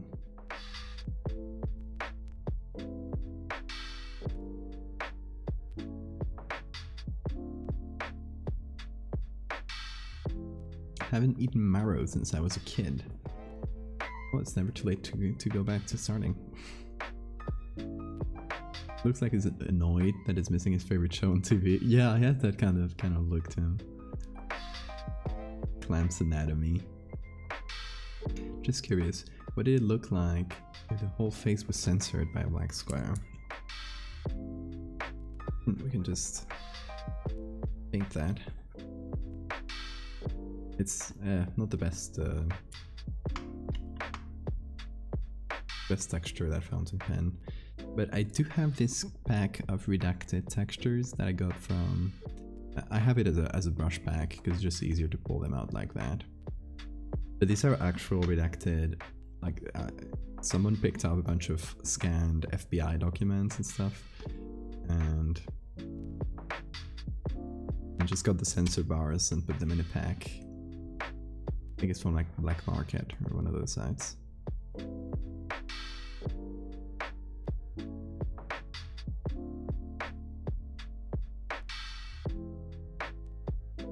Reacted brush pack, exactly. I've used it a couple times already. It's paid its worth. Yeah, I don't think it fits. I think we need to... And it's a bit of a cop-out too. What if we managed to close his eyes? The quality of the picture is bad enough, like, or grainy enough, that we can probably just get away with painting the eyes out, like just painting some eyelids. I need to paint 2 of them though, not just 1.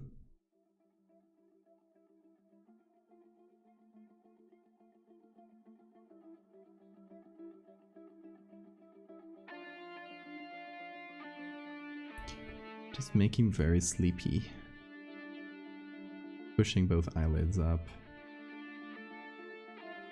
Looks like he doesn't have eyes anymore. Give him clam eyes. How do clam eyes even look?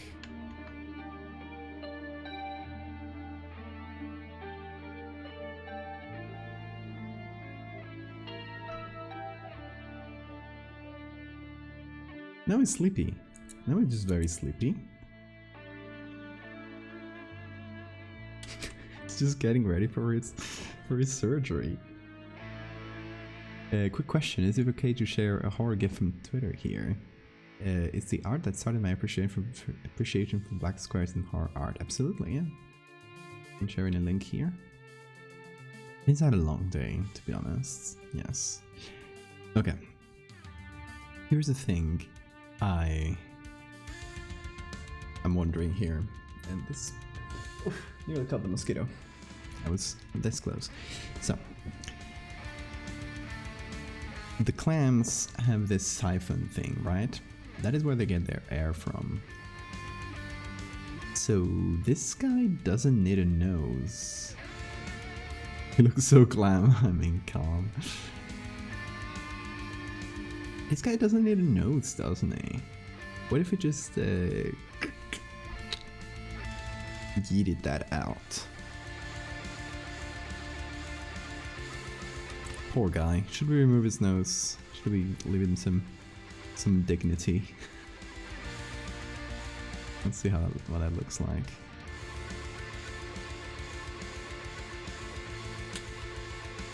Let's see.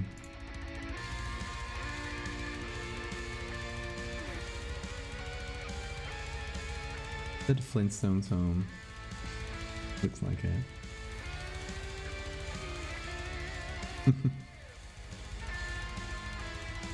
That's interesting, but it's the first time I was not ready at all for the sudden sensor. Yeah, it's good, I like it. The original content. Cannot follow this person. Yeah, a good sensor bar can do a lot. Got your nose.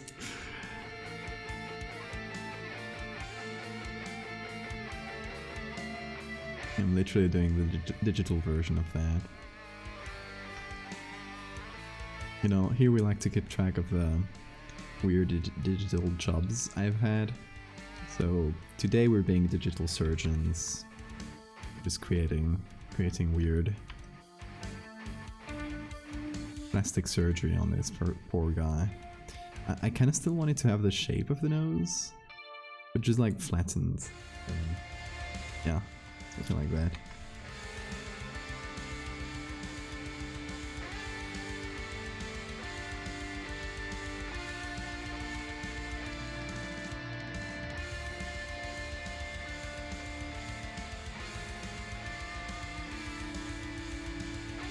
So this one is normal. Let's see.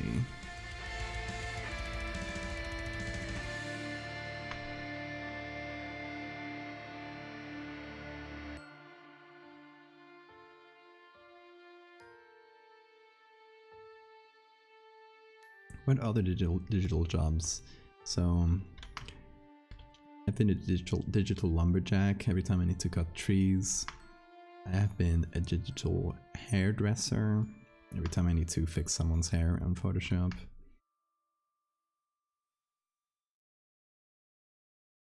The other day I was a digital radiologist. Today we're doing digital surgeons, and every time I say the word digital it sounds weirder to me.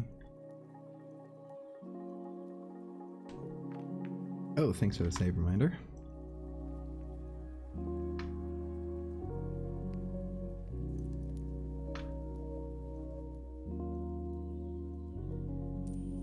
Now we're missing an eye, which is a bit of a problem. So I'm thinking...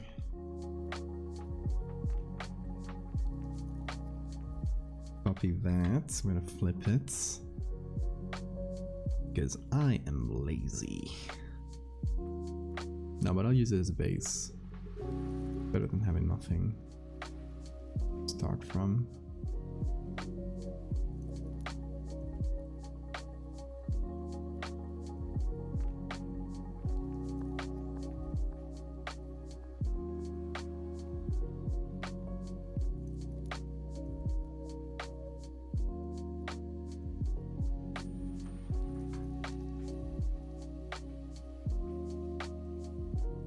Clam guy. With nose or noseless? What do you guys think? Oh, Clam-man is syphilis. Oh no!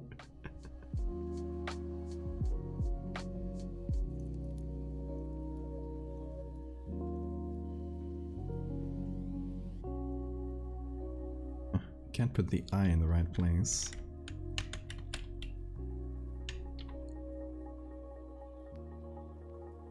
That seems better. With nose. Either get before and after. Oh.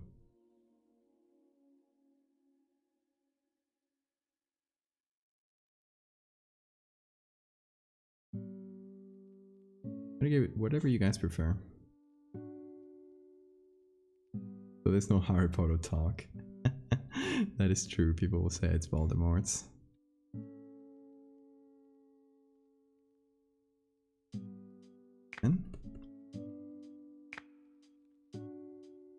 Okay, should we add any other clam feature before we call this successful surgery?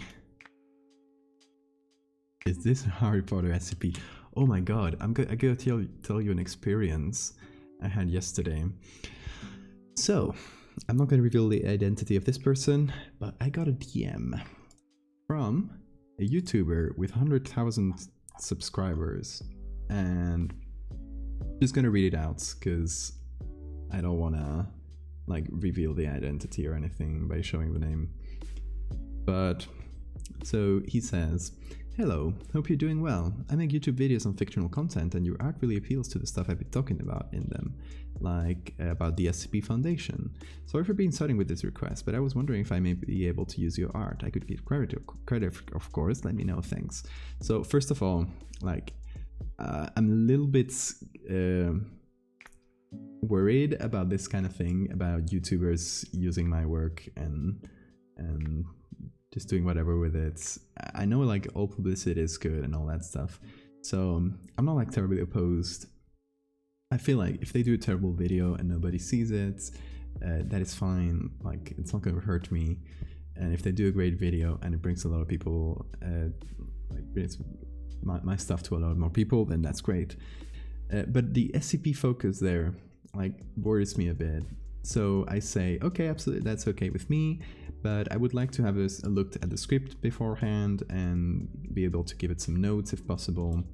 So can you tell me a bit about, and I asked him specifically, like, can you tell me about what project you're trying to cover, or if you're trying to cover like Megalomorpha or something like that.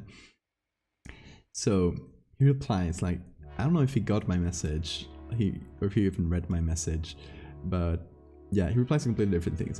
Awesome, thank you very much. Well, the SCP Foundation is like this huge wiki that covers horror, and it just explains the SCP Foundation to me. I'm like, and it says, yeah, I'll make sure the representation is up to par. So I just stop and ask, oh, so you want to include my work within an SCP video? And he just replies, yes, oh yeah, with an exclamation mark. What? So I tried to be very polite and just tell him, I'm not comfortable with you using my work on an SCP video next to like other SCPs, and I already get enough comments of people mixing up my stuff with SCP. I have like experience from my friends, from Trevor, who got like his creature already like confused with SCPs, and it was a whole ordeal. So I told him like, no, I'm not comfortable with that. If you want to make a video about like my work on its own, then absolutely, but please don't include my work in any SCP videos. He was like a little bit insistent, but at the end he dropped it. But what a weird thing to ask, right? What a strange thing to ask. I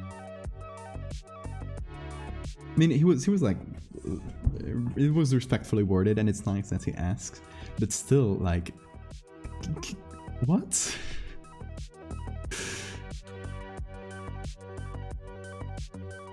They just wanted to pass my work as SCPs, essentially.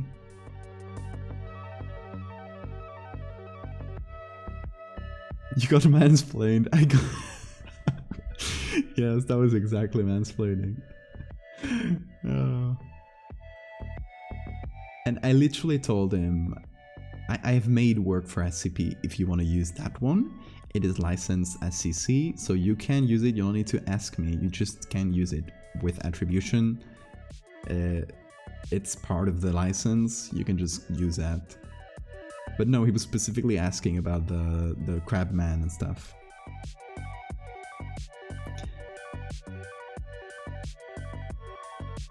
It sounded respectful at first, but definitely disliked them as soon as they explain what the SCP is to you.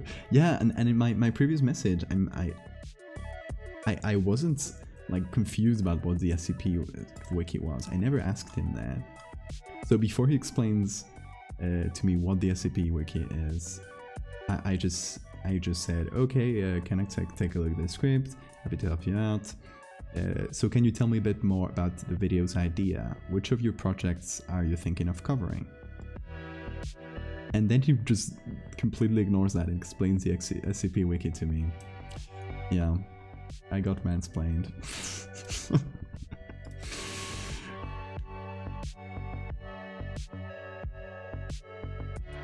Can I put your work into my SCP videos? Basically. So yeah, I told him no though.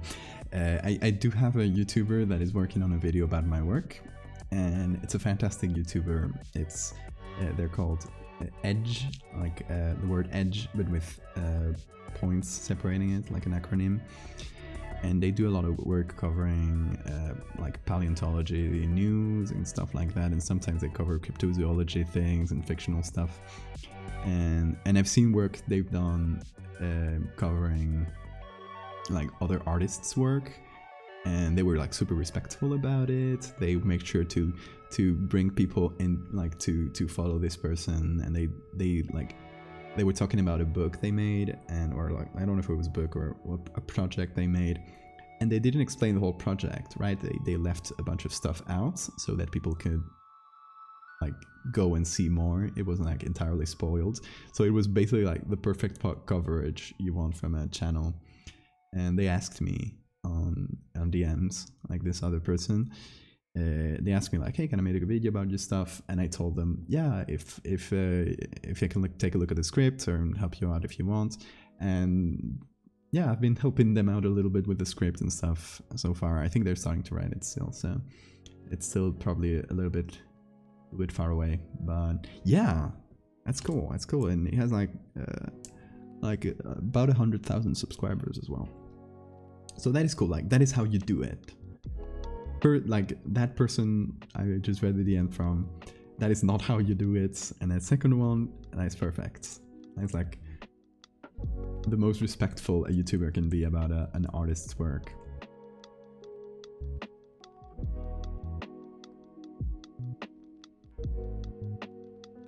That's how you work with artists, exactly.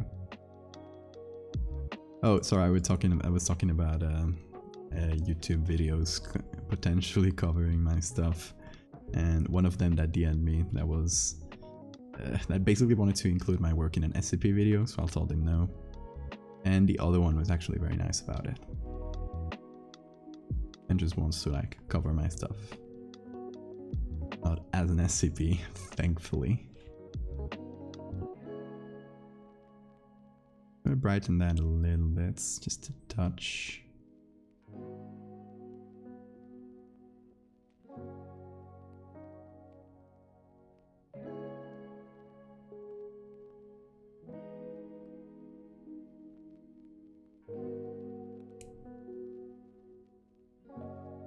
Yeah, there was another one yesterday, the one that the SCP one. But yeah, I brushed him off fairly quickly.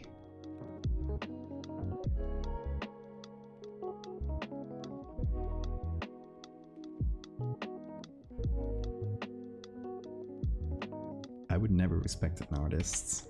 Well, I don't respect you.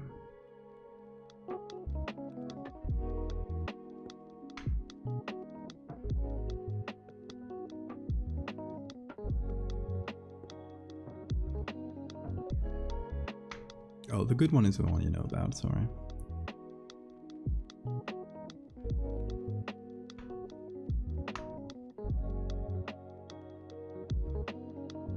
The one that didn't just try to include my work in an SCP video as if it was an SCP.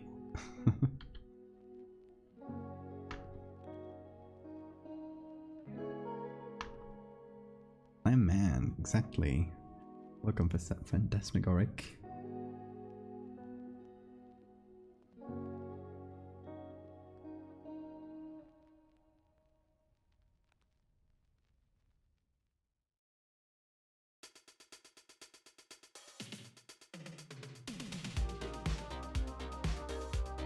God, this guy's a little bit horrifying, isn't he? I think You know what makes it for me? I think it's the wrinkles. I think it's the wrinkles that like make this whole image. I want to munch on that clam. Oh no. I think it would not be the same without the wrinkles. And the face, adding the face in was definitely the right choice, because with this it barely looks human, right? When the face is covered like that. And this, that does look like a guy. What's his name? Oh, this guy? Yeah, we haven't named this guy. He needs a good name. That sounds like a clam. What do you name a clam? Google. Good names for clams.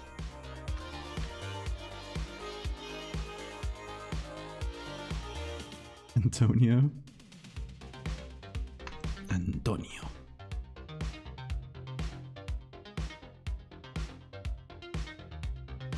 Clam-man.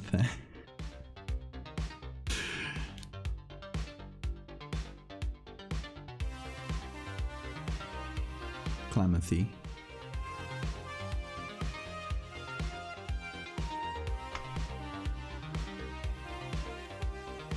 Clamuel. Clamuel? Samuel? Clamuel.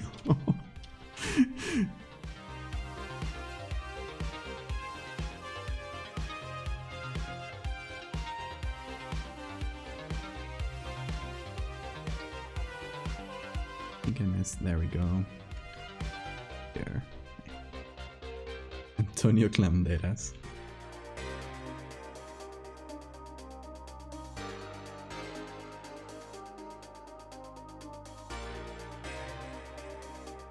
I think Clamuel has the win. It's the most succinct one? Succinct? I don't know how to pronounce that word. See, a lot of fancy words in English I know how to write and I don't know how to pronounce. It's my curse.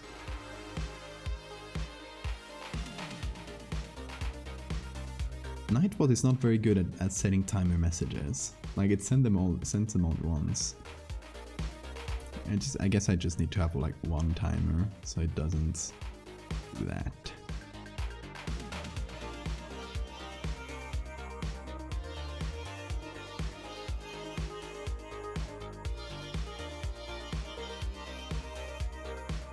Okay, so this needs a bit of grain, and it needs to be just as big as in the original image.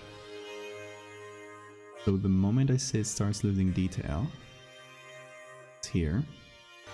I just go a bit before that.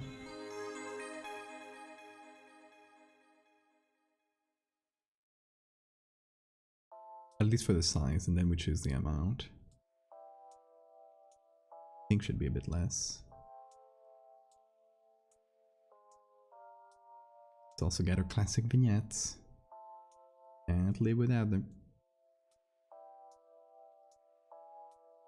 Actually, no, I'll add vignette later, because I needed to focus here instead of here in the center. Since our subject is not centered. I'll do a circle here and then try to work a vignette from there.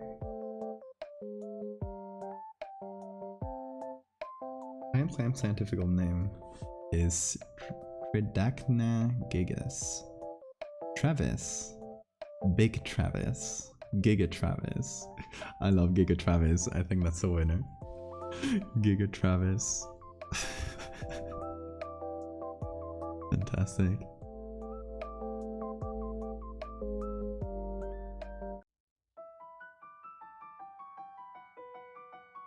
Giga Travis. Perfect.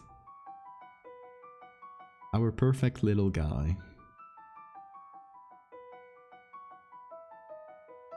Getting here ready for his clam surgery.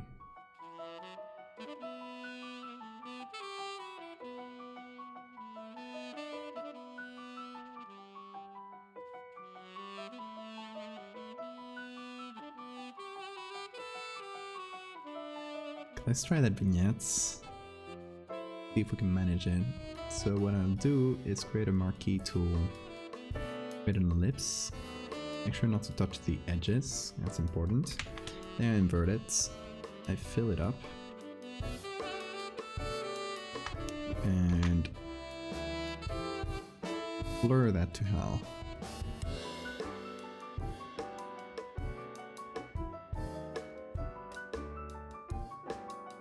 Now,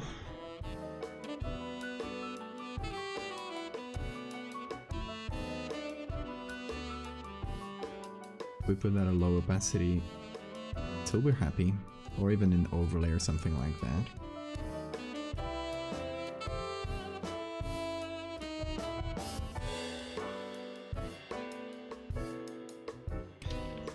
A little bit of darkening for this window here. Don't call too much attention.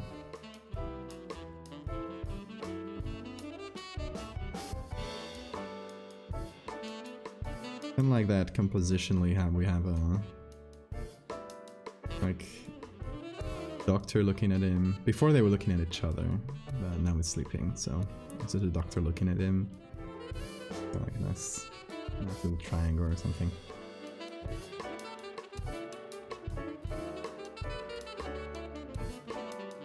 Look like the end of Couchman episode at first when you fill it with black. That is all, folks. Very tempted to invoke colorize bot when you invoke this picture. Hell, we can even do it here. Because Photoshop now has a colorize thing. So I'm just grouping everything up. We are going to neural filters, and I think I should have the colorize one already working. We'll see. Colorize. Oh, it's a new one. It needs to download the filter. Oh, it wasn't beta before, or probably a new beta. I need to re-download it. Yo! You know what? It's actually not bad at all. Mr. Colorize. I might start using it. Is it just me or Travis' face should look a bit more grainy? It looks more HD than Surgeon's. Okay, I'll take a look right now. But yeah, this Colorize layer work.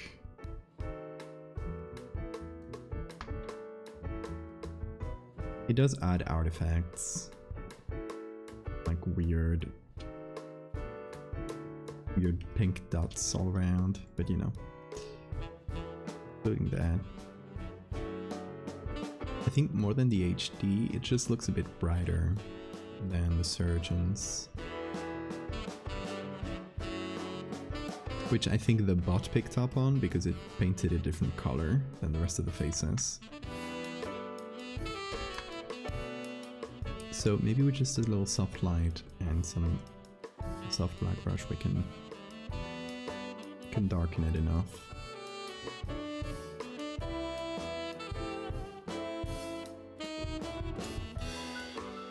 Closed his eyes, his brain slowly succumbing to the sleeping drugs. It's okay, he thought. They said they will remove it. His heart stopped for a second when he realized the part they were removing was not the clam. It was not from the clam, but from him. He gasped and then fell asleep. I love it.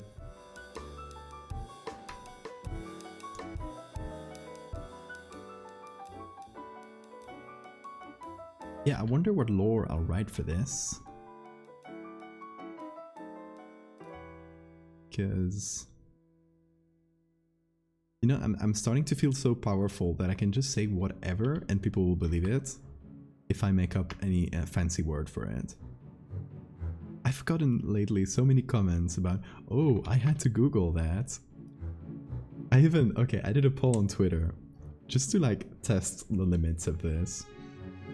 I did a poll on Twitter. I think I got my Twitter somewhere over here, yeah. Where is it? So we were talking, if you guys remember from yesterday's stream, where we all dunked on this guy that was replying to all my stuff like, this is fake and misinformation and society is declining thanks to you, that kind of thing, right? So Lou posted this Do not post photoshopped images and illustrations online. People might think it's real. This is a disinformation campaign. Lewis always being the meme queen. And I just quote tweeted this and made up a name. I just called it medical blemish is a rare condition that can affect babies. Please stay informed and don't believe everything you see on the internet. And then I just wanted to know how many people Googled that. Just from this extremely fake post. And 14% of 2,000 people, so that's a lot of people, Googled medical blemies thinking it was a real thing, even after all the indications.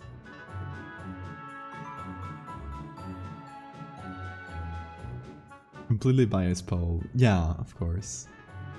Every poll on Twitter is biased. But that still tells you that a big chunk of people got tricked, even by the smallest thing, by me just making up medical blemies as a name. And blemies, by the way, I don't know how you pronounce them like that, are medieval creatures that look like this. Aren't they fantastic? I love blemies. But yeah, it just reminded me of blemies, so I made up the name using that term. So yeah, people will just believe anything if you put a fancy name. Oh my god, those notifications. Yeah, it's been crazy. It's been crazy. I mean, it's in 20 plus. It's like stuck in because it only gives you 20 plus in the corner. But the name of the tab says 665. So we got 65 notifications. And that's even considering that all the big posts that blew up, I muted them a while ago. So just notifications from any of the other things.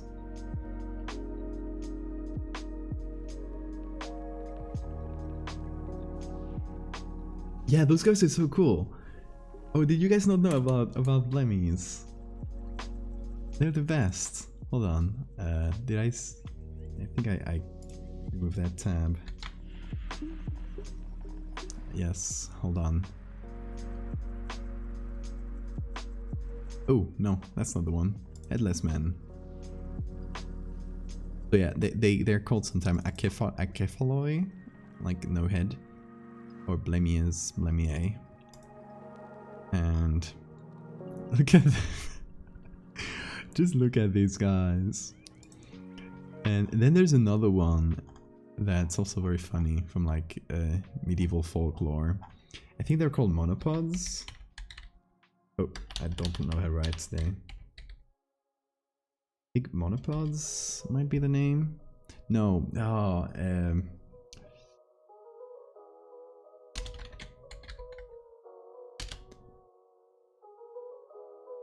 these guys, monopod creature. Yes. Look at them. New Elder Ring enemy just dropped. I love that. 298, so 300 people fell for it. Even with that bias poll, of course, you know, the results will probably be skewed. Aren't they lovely? So, a mythological dwarf-like creatures with a single large foot extending from a leg center in the middle of their bodies. Their name is monopod, means 1 foot. And in Greek, it means shadow foot. So they put the foot on top of their heads to protect themselves from the sun. So you always see them like this. You always see them with the foot on top.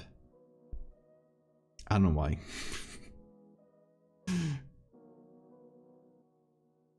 Okay. Isidore of Seville, he writes, the race of Cyopodes, or it's like monopods, are said to live in Ethiopia. They have only 1 leg and are wonderfully speedy. I doubt that. The Greeks call them shade-footed ones because when it is hot, they lie on their backs on the ground and are shaded by the great size of their foot. Isn't that fantastic? We love monopods and blemies. Great medieval Great medieval guys. I should make that someday, right?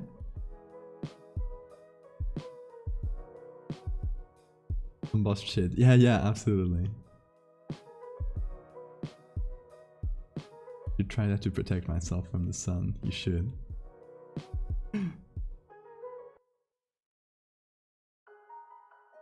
No, I should do Blemmies someday. I gotta note that down somewhere. Like, not during E-Remember. I don't think there's any prompt that could fit this medieval creature. But I'll just write it somewhere here.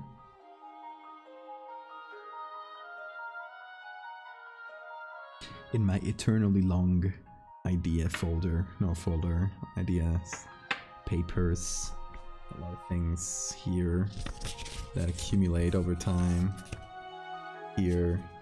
Here, I just like to have a little paper with all the main things I gotta do in the near future. Just to keep track of them.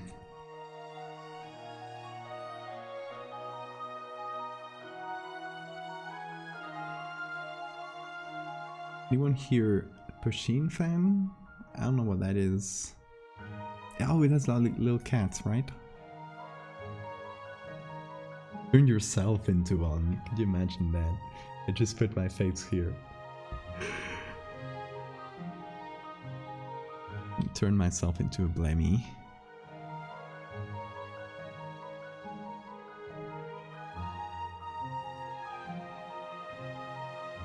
The ultimate form. The ultimate form was never crab. I tricked you all. It was actually medieval Blemmies. You were all bamboozled by my clever tactics.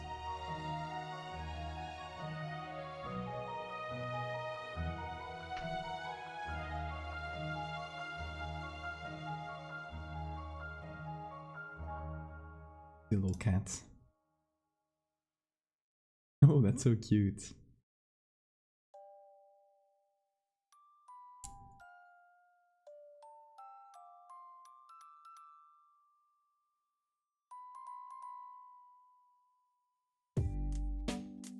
I need to softly darken the face in general.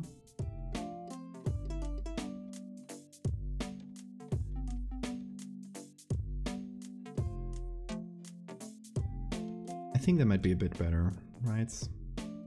Doesn't look as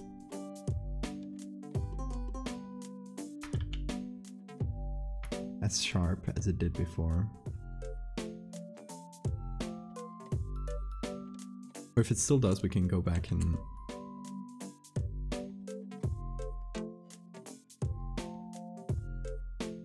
check it out. Face, I need to name my things sometimes.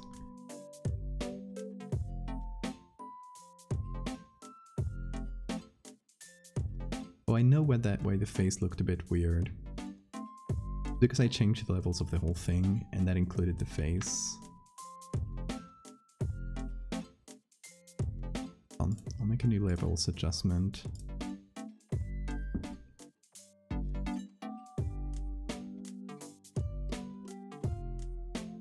Poor Travis, I never cared about him. They just wanted the clam.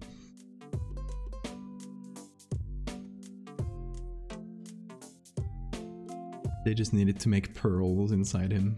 Can you imagine making people into pearl factories?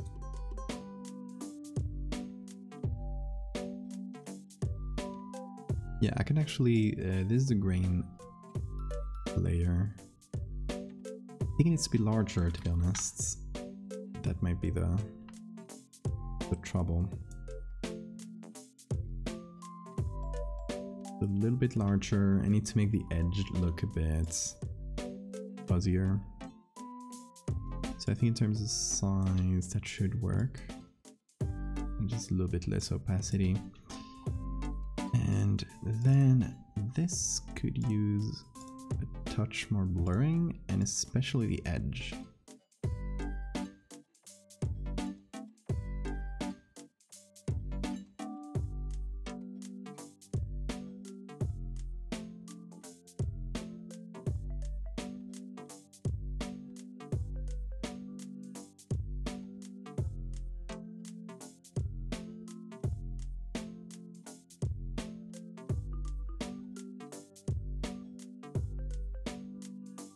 Alright, let's see how that looks when I add everything in.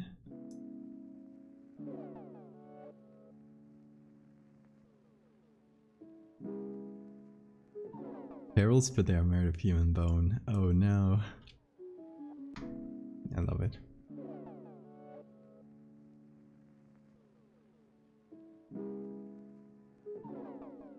Just remove this. The difference, it's mostly the face, or we'll notice. Now it's fuzzier. Right. I think it's good. Let me know if that looks better to you guys. Now we're just on the little final things, and then we need to decide where to sign this. So if you've been here before, you know my deal and how I sign my images. If you haven't, it's very simple. I literally just take this symbol, which is my signature, and add it somewhere in the picture. Like maybe I'll add it to the coat of the doctor, or to the hat, or to somewhere back in the equipment, or it can be a big shadow looming here. You can imagine something like this.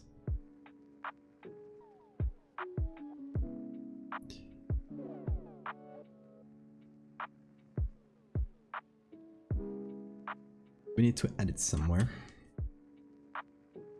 I just found the world's fastest jumping spider. It's zooming all over my room. I love jumping spiders. I sometimes find one that lives, well, it's probably a little family, that lives around where I'm right now, and I sometimes see it.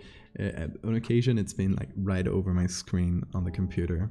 I just let them hang out because they are very fun, and they are like not really scared of us at all. They don't really see us as threats, I think. Jumping spiders are the best. You can put it on the bottle the doctor is holding. Considering the quality of the image, that would just be like a tiny blurred mess. Like,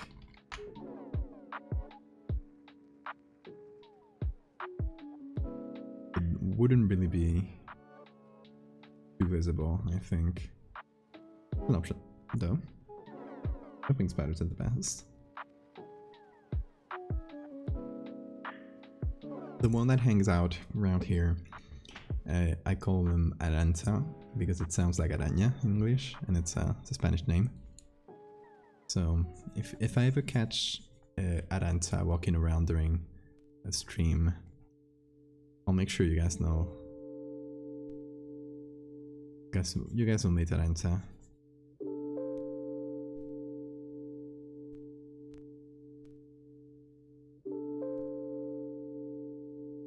Something on the table here in the back, right?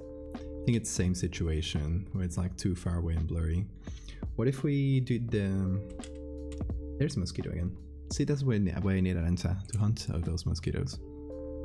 Make my life harder. I'll catch you someday. You're getting dangerously close. I go. Oh, did I get it? I think it fell, but I think I got it. It was getting dangerously close, and I'm an adept mosquito hunter.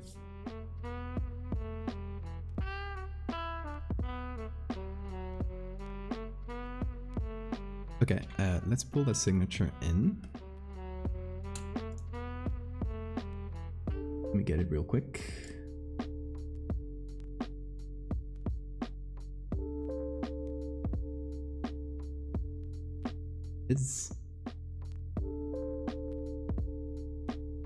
So I'm thinking black and somewhere like stuck to the other side of the window.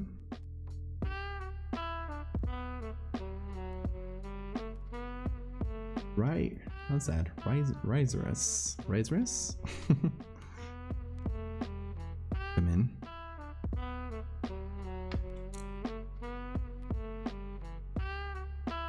Get them like that, but then they fly away. You need to get them and then just squeeze. Don't do that. Below its arm, is almost his signature.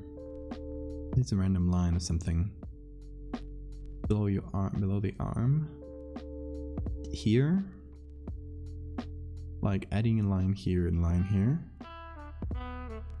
Would make the signature. That is true. That is clever.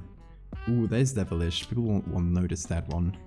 It's gonna be right there, but people won't notice it. I'm too weak. Oh, and thanks for the save reminder. Very kind of you.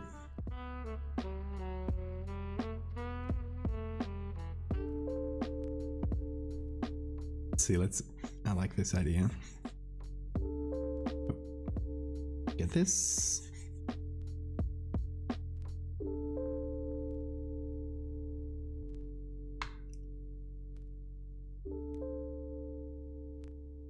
Flip horizontally, exactly. Put it like this, and then just darken, I think, or darker color will be the same. Hey, Jenna! Rating with 44. Hey, everybody! Are you ready to see a Clam-man? Well, there we are. There is our delightful little Clam-man. I'm sorry for the body horror. I don't know if Jenna told you that was coming, but... Hello. Hey, everybody. Oh, you got a teeth thing? You wanna see some teeth body horror? Because I got that. Look at this I did the other day. You wanna see the kind of stuff I do? Well, there you got an example. You want them. Good. You made a teeth emote. That's fantastic. I love it. That's true, they can be animated now. That's fantastic. Jenna did a little horror. What did you do, Jenna? What were you up to? So yeah, if you're new here, hi, I do Photoshop horror, and yes, I do this kind of thing. One of the one I did the other day that had a lot of success, and I'm gonna show you guys, is this horrible crab creature. The idea was to try to apply carcinization to a man, like how would a person look like if it evolved to a crab. So yeah, we had a lot of fun coming up with that.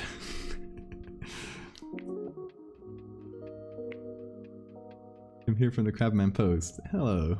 That's fantastic. Crabman post has been a boon.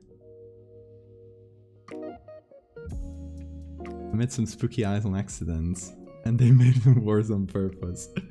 That's great. I'll have to check out the VOD to see what you mean. Yes, evolve into crab, exactly.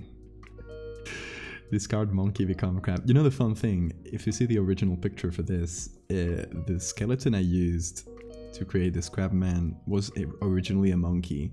So it even adds to the mythos of reject monkey, become crab. He said crab was the final form, but then he tells about blemmies. Do you guys know about blemmies? Blemmies, I don't know if you pronounce them like that, but it's a fantastic little creature. Hold on. Oh, this is a monopod. It's another fantastic little creature. But blemmies are also called headless men, or akepaloi. I don't know how to say that. But they are medieval creatures that from folklore that appear all over. Look at them. Look at this delightful little crowd here. They're just hanging out. They're just very hairy little guys with no head. Oh, to be a blemmy. Following you on Twitter about the single tooth. Oh yeah, the single tooth mouth. If you guys want to see more tooth horror, I got something for you.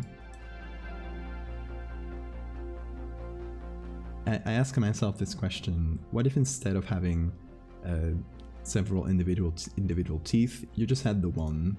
So that is what we ended up doing. We called it tombstone teeth, or monodontia. We came up with a fancy name for it as well. And a lot of people believed it was real. That is a side effect my art can have. That a lot of people on Twitter just take it as face value and believe it's real. Can I be half blaming, half crab? Okay, we can manage that. I love medieval drawings, they're so derpy, they are. You should do medieval drawings Blender stream. Yes, Jenna, do a Blemmy. Do a Blemmy. And here, I'll show you another medieval guy that we were checking out before. So these are called monopods. And they are, I'm just gonna tell you a description from the Middle Ages. They also called Cyopods or Cyopodies, I don't know. The race of Cyopods are said to live in Ethiopia. They have only one leg and are wonderfully speedy. The Greeks call them something, the shade-footed ones, but because when it is hot, they lie on their backs.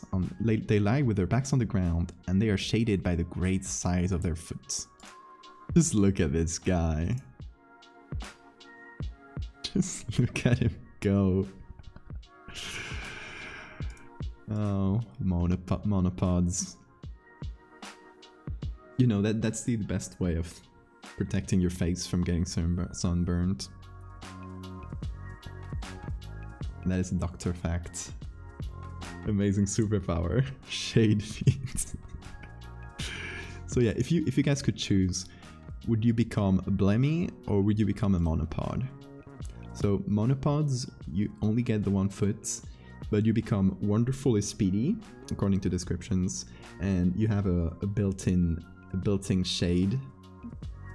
And if you become a Blemmy, you just, you know, you can just vibe like this. Look at them. So make your choice, make it count. All the pictures of them protecting themselves from the shade and not their amazing speed. That is true. They're probably very lazy. Blemmies, you got some monopods as well, but Blemmies are winning. Yeah, Blemmies just vibe. It's like the biped version of a capybara. Just look at this. Blemmies are incredibly good, and we should protect them. No, it's old forgotten folklore, medieval times. Just look at this one. It's literally doing finger guns. Like, how can you vibe more than this, Blemmy? Hey. They're literally doing finger guns, and this is what Jenna could make on stream. This.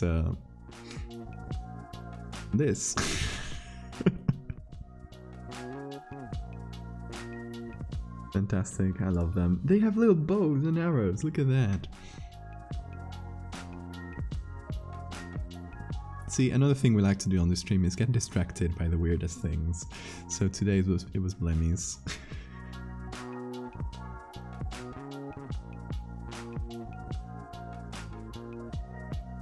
So, oh, where is it? There we go. So all this, but what we're working on today, what we've been working on since the beginning of the stream, is this Clam-man.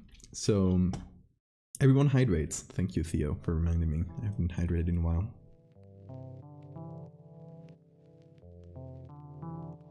So I got distracted. Drinking a lot of water, that's okay. Good, good. So what I'm working on this month is I'm streaming every day because I'm working on this monthly challenge called E-Remember, which I'm just going to put in chat if you want to see the prompt list and everything. It's a 30 days of mystery prompts that go really well with my work. Some of the ones you've seen before, from like the crab, the teeth, the bone, the hand one. All these are from different prompts. So I got them all here in a notebook because it's easier than to go to the Twitter post every time. The one we're working on today is called DNA Forge. So what we imagined is this person got its DNA mixed with a giant clam. For what reason, we'll have to make up something. But they got their DNA mixed up with a giant clam. His name is Travis, or Big Travis, or Giga Travis, because that sounds like the name of the crab, of the clam. I'm getting mixed up now. I'm doing your job for you, Ed. Blemmy's crab. Oh no, what are you doing? Hold on, I gotta see this. We all gotta see this.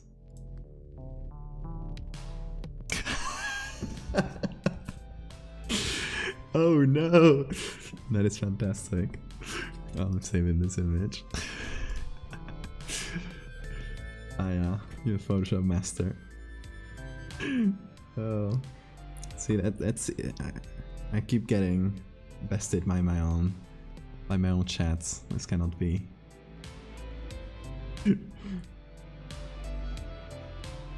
Thank you, that's fantastic. I'm excited to follow you on Twitter for a while. Love your art. Happy to be able to catch more streams. Yeah, nice. So yes, we're streaming every day to try to make one of these prompts every day. And some of them are mysterious, creepy, have like some body horror elements, some cosmic horror things. And you know, some of them are prompts like worm off the string. Like, you know, the worm on a string? So this is worm off the string. And this is what we made.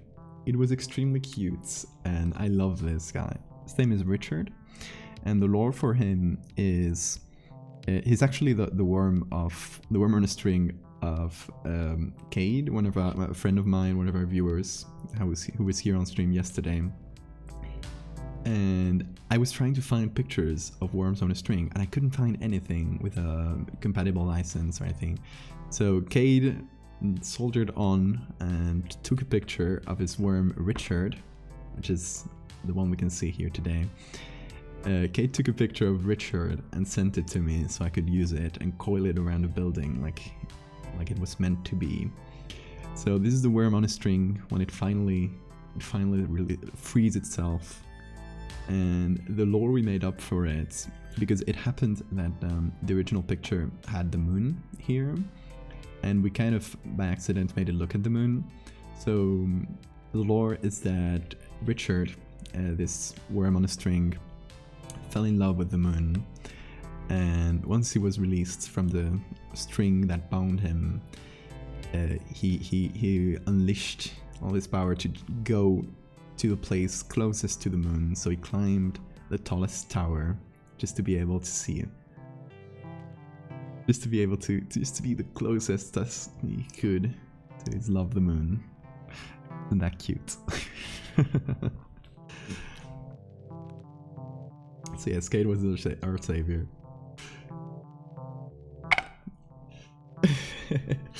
little Richard lore here.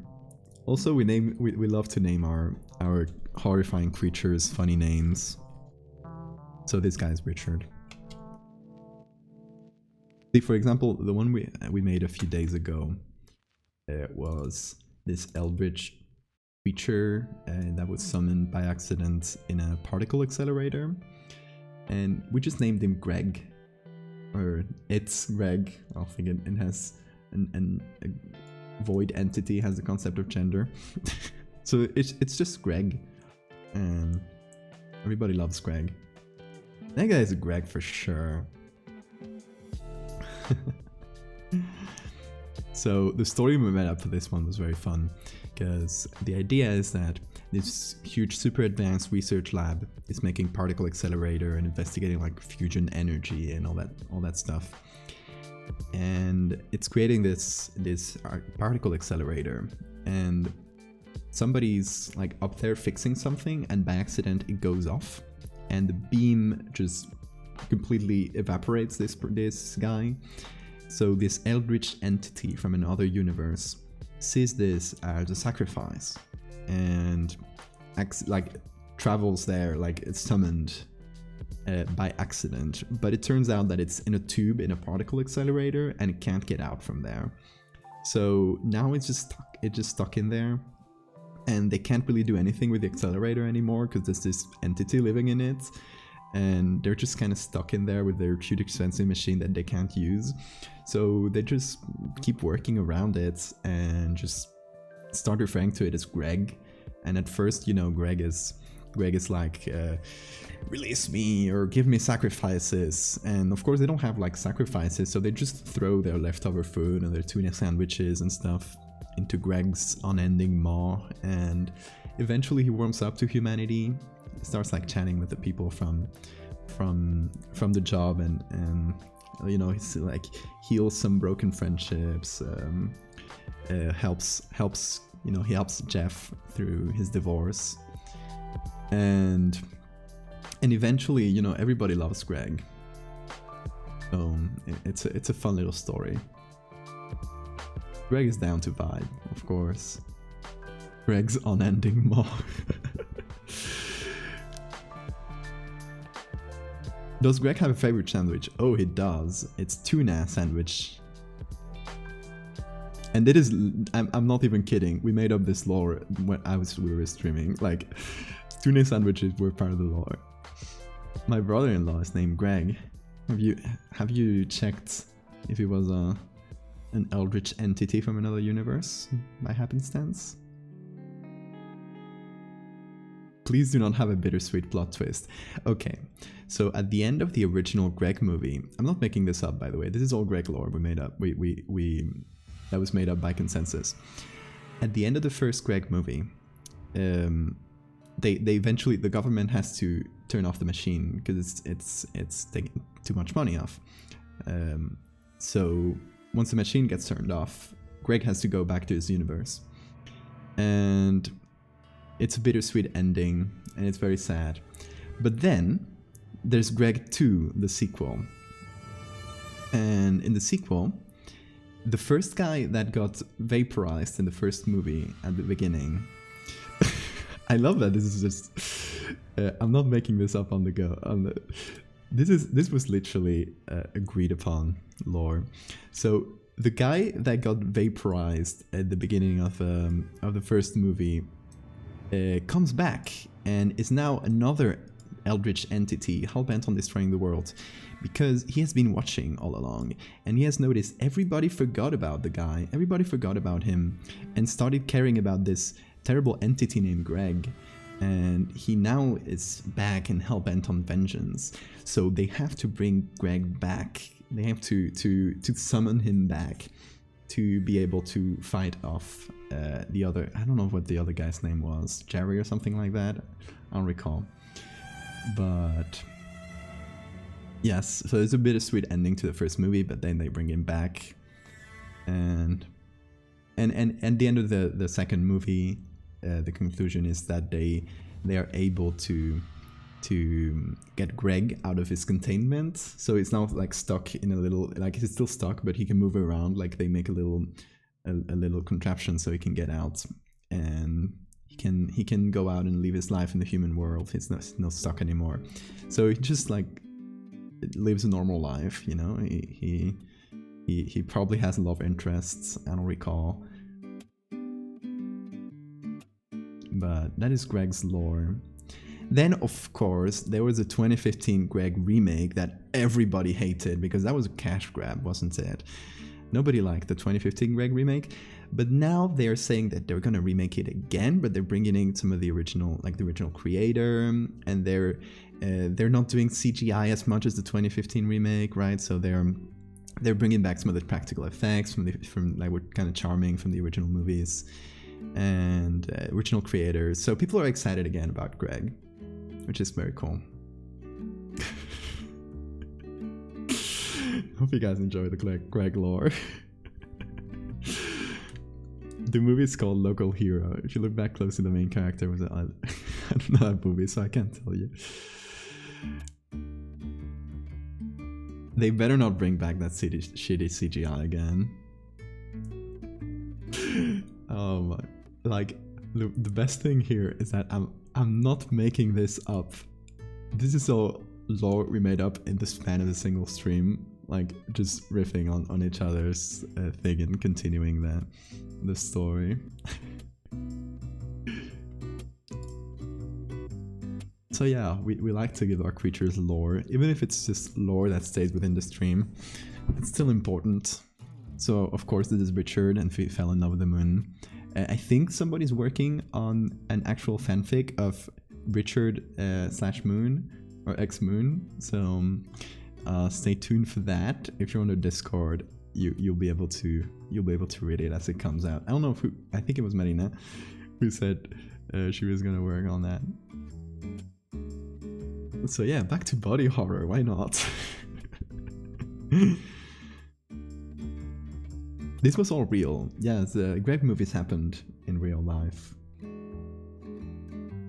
I found out through people getting a bit too tricked by my edits, I found out that if you say anything with enough confidence, people will just believe it. So yes, the Greg movies did happen, and they're bringing it back. And, you know, they can hire me now. So hire me for the Greg movie, please. I hope Richard can get to the moon. We're all rooting for Richard. I'm autistic, so I can tell what is and isn't a joke. No, unfortunately, Greg is not. It's not a thing yet. As a movie, it is as a story. So Greg exists in a way, because it just exists in all of our minds. You've all been visualizing Greg, going all through the story of these movies. So in a sense, Greg is here. Greg exists in here.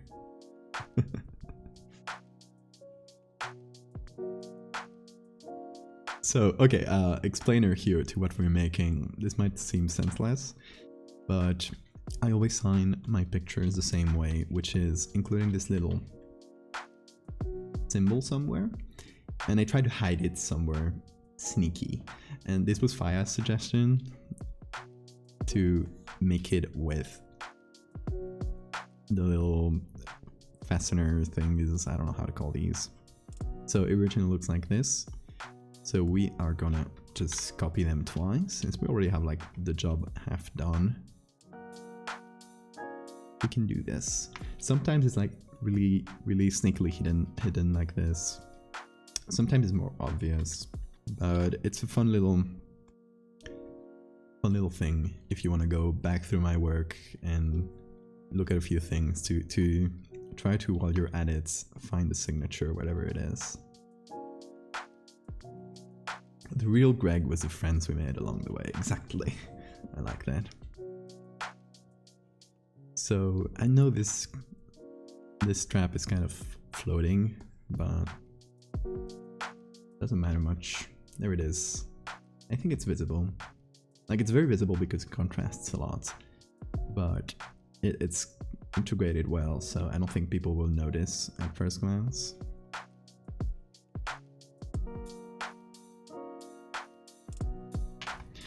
So yes, I'm calling this another successful body horror thing. Do you guys, I noticed, I mean you noticed because you suggested the idea, you little scamp. Get your bets in. Is a percentage of people gonna believe this is real again?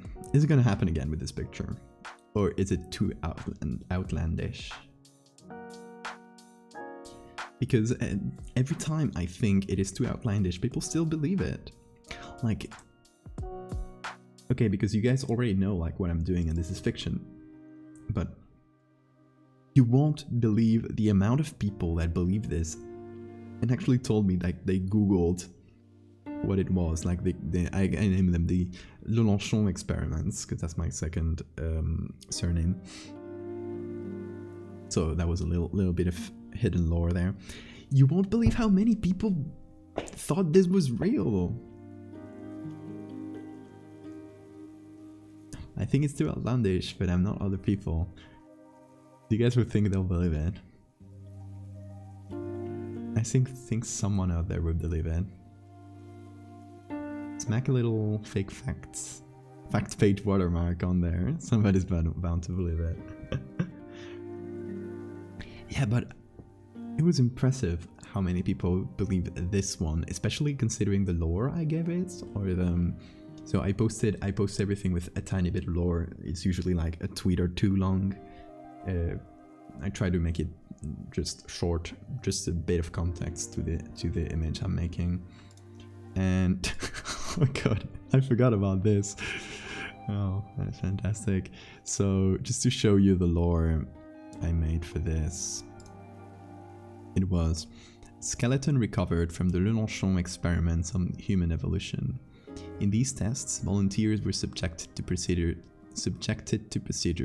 to accelerate the development of mankind. No subject is recorded to have survived, Their crab-like form is thought to be an instance of carcinization. How would you read that and believe it's real? I say it with a lot of confidence, of course, because I always do that, but how it's so outlandish. The fact that they subjected volunteers to horrible tests, and how you even accelerate evolution. What does that even mean? It means nothing. It's just fantasy. I just wanted to make a crab guy. And not fake news. I think there would be people believing others would think it's real. And they would probably go, well, actually, there's always one guy. I just call him the guy. It's usually a guy too. Who's going around telling everybody, oh, I know this photoshopped because of the smudges or because of the pixels, because like very specific. I've seen instances of people pointed out it's photoshopped and pointing at things that are not even photoshopped, pointing out things from the original picture. So you get at that level even. So you get like the smart asses that go like, oh, I know this is photoshopped because this and this, and they just do it to prove that they haven't been tricked, right? So you always get them. They're the funniest to mess with. Got me for a second when I saw it. Okay, so you even got people from chat here. Did the same guy from the teeth hand thing believe this? No. The same guy, I don't think he ever replied to me anymore. Because, I don't know, I got, this got like 4,000 retweets. And so and like hundreds, I can't see the comments, number of comments. 400 comments. I definitely didn't read them all. So, maybe it's out there still trying to prove that I'm destroying society. I don't know. We support donking on know-it-alls. It is a pastime here. For 20 comments, nice. But yeah, this lore, which is what I'm gonna say, the lore is so outlandish that how you even believe it. I even wrote all this in the back. Oh, the other way around. There we go. From our humble, the evolution of man. So I tried to make it sound like the most boring, like old museum thing ever. God, I keep doing this, sorry. From our humble origins in the cradle of humankind, mankind has come a long way. We have conquered the planets. But does that mean we have stopped evolving? A team led by evolutionary biologist Dr. Lelanchon attempted to answer this question in 1892 using a method of sound wave amplification. What? They induced rapid evolution on volunteer subjects. Though the experiments ultimately failed in creating forms compatible with life, they gave us a glimpse into what the future of mankind may involve. You know, I made it as corny as possible. Oh yeah. I should have continued the text a little bit there, but to be honest, it was just such a dumb little detail out there that I didn't worry too much about it. And then I made this little graphic that was in the original. I left it, and then I made another one for advanced man, sorry, and I put a little crab graphic there.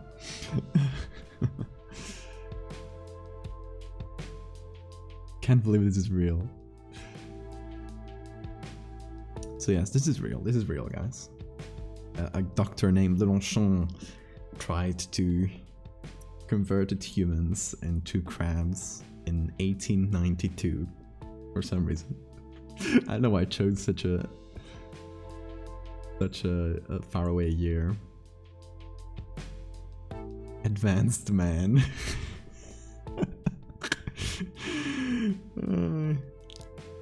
That's a funny one. This is the ideal male body. Like, I wanted to put evolved man, but advanced man was so much funnier for some reason.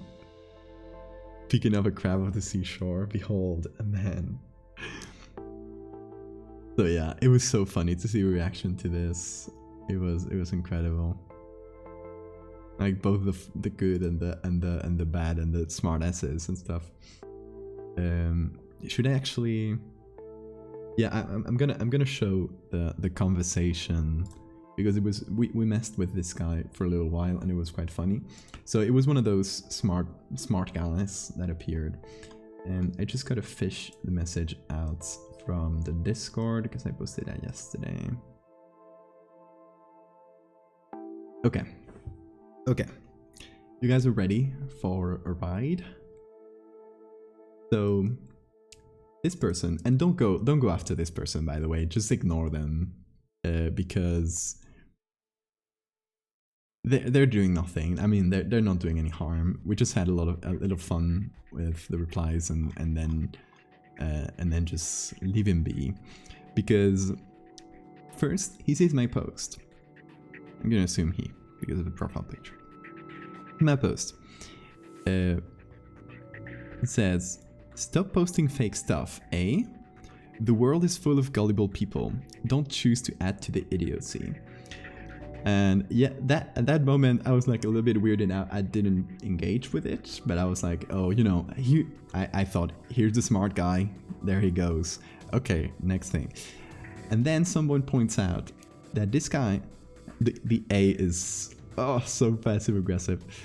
This guy has actually been around in the comment section and in people who have quote tweeted it. So he has seeked out people quote tweeting the thing and just replying to each of them. So replies, "It's fake. It is fake. Do not spread fake facts." Someone says, "This can't be real." It says, "It isn't. It's just extremely irresponsible posting in a world where people believe everything they see." And then there was the worst one, which was this, under another quote retweet. "It's truly garbage behavior to post fake facts and not make it clear they're fake. In 2021, that is straight up erosive of a rational society. Shame." Hope you like my dramatization. So I started asking people. I went to like friends and the Discord server, and I said, and I told everybody, just reply, "Don't look at your hands," to this person. Like, let's just freak him out a little bit. Just have a bunch of people say, "Don't look at your hands, don't look at your hands," because the original post is the hand teeth. So everybody starts saying, "Don't look at your hands, don't look at your hands." That's even in French. Other people went off script. Oh, that's in Polish. I love that from Theo. Everybody went, "Don't look at your hands." And then he actually didn't engage with any of that, except for Rowan here, who said a different thing. So he went for the one who said the different one. He said, "Eduardo is a real doctor. He should know." He replies, "Read the actual thread. This is fake." So that is when everybody like started messing with the guy, because it was honestly like he couldn't even notice that people were messing with him. And it's kind of messed up that I would erode society. So Lou here says, "Actually, it's real. My cousin Vinny told me he knew a guy who got it from drinking too much milk." And the guy, still ever so stubborn, says, "The image is photoshopped. Yes, you can get nodules of calcium in your bones. No, they are not teeth. Jesus Christ." Like he's going ape shit. I love it. Going ape shit over this. So Enoch here replies, "This guy can't even smell country cooking," and just posts my bio. But then it kept going somewhere. So pretty sure that's what teeth are, replies Rowan. He replies, "They aren't the same as bones actually, and calcium deposits on bones don't look like teeth." For fuck's sake, it's photoshopped. And then Kaz here just replies this image, "Can I get your opinion on something?" And posts this. So I went all in here and just made up lore for this image because I thought it was on brand. I hadn't engaged with this conversation at all until this point, by the way. So I just replied, The armed duck, Anas brasiforme, is a now endangered subspecies of American Pekin duck, once bred for show but now fallen out of favor. The arms are believed to be the result of a reactivation of dormant reptile genes. I just went out, like, I wrote it as if I was writing a lore for one of my images. I just made up something. And the dog is perfect. Can I get your opinion on this? Reptile genes. You're just entirely made up, but that was and then there were some other replies, but he just like stopped replying because I guess at some point he got that everyone was messing with him. But the dog was so good. Surprise lore. Oh god. What a fun little moment on the internet. Oh, what fun we have in this website called twitter.com. That was so good.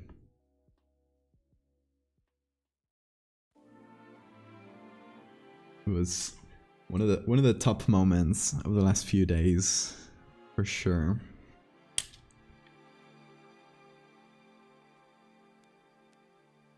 And I'm not even considering the turf post. It was another whole story.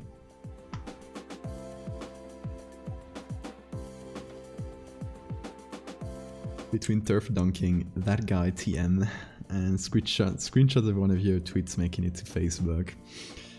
Having the most interaction on social media ever. Yeah, these past few days have been hectic. Yeah, it's been crazy. I started up this month. I think I remember having like, I'm checking. Yeah, it was right at Halloween. So I checked right after Halloween. I had 36,000 followers, and it's been 10 days, I think, and I have 41 or 42. So yes, it's been hectic, and most of those were in the last 3 days. So quite a lot in a few days. I think the face is a little bit less blurry than the faces of the doctors. It's a little bit more blur. I don't think it's the face, I think it's the edge, actually. Let's give it a try. Give that theory a try. I think the edge is a bit too crisp. So let's feather it.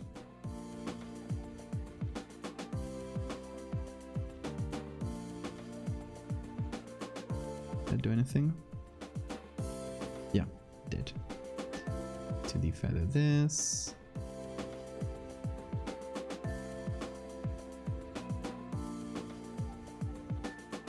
Hold on. Just shift the edge inside. I think a blurrier edge. I think bringing this Gaussian blur to 3 here. The eye we closed is also gonna get a bit of Gaussian blur. Yeah, I think a part of it was the eyes didn't have as much blurring as the rest because they were on their own layer.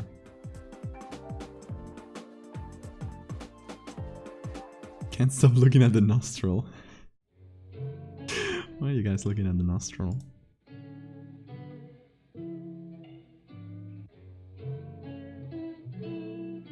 Kind of weird I would look at the nostril. Come on.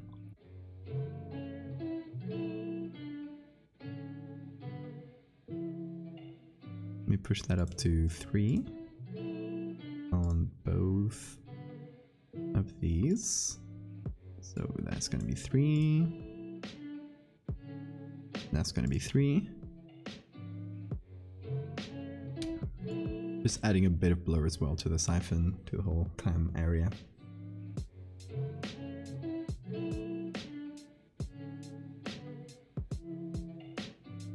Long ass nostril. Well, I offered you guys to remove the whole nose, and you said no, so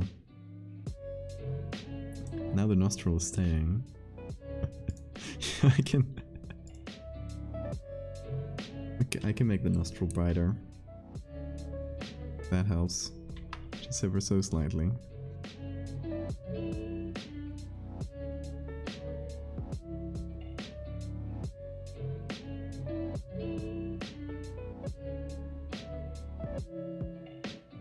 Oh, let's see, once we add all the noise and everything on top, see what it does.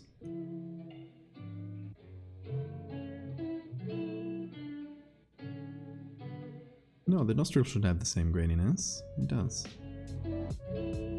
But that doesn't matter because the grain, we add grain on top, so this would be the comparison. The signatures. Oh no, it's just, there we go. It's the before and after. So the face is way blurrier, I'd say. I could liquefy it. I will never liquefy a face. Who do you think I am? The Mandela? What's Mandela catalogs? Or what's the name of that one?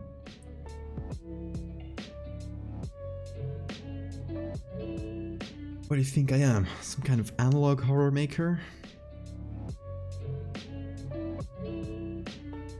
Spider is freaking you out. It's fine. It cannot harm you, Faya. The spider cannot get you. It's a jumping spider. They are harmless to us. So you're good. Yeah, I think the face looks better now in terms of blur. And yeah, I'm still glad we added face, because Mandela catalog, it just didn't grab me. I think I've very specific likes for analog horror. I only like one or two of these series, and the others just not for me, I think. I love jumping spiders, but this one is built different. Does New Zealand have as many weird and dangerous spiders as Australia? Are you also part of the land of dangerous spiders?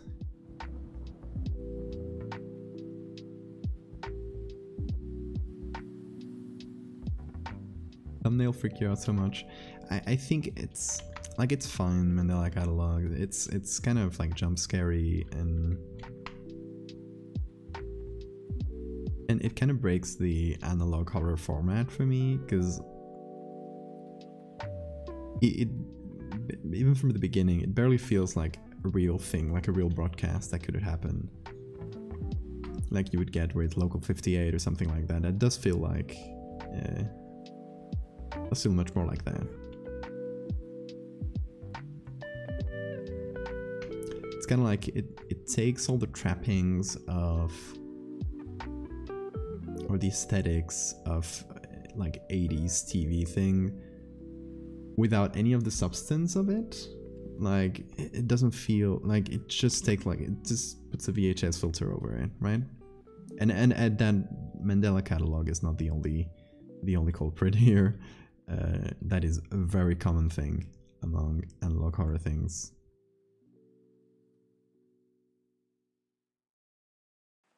When, you know, I think it could be benefited from breaking out from that format. You're breaking out into digital stuff.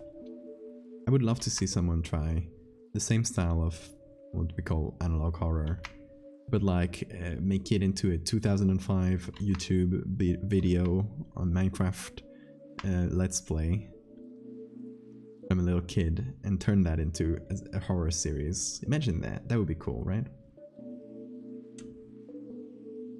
Can someone tell me what Local 58 is about?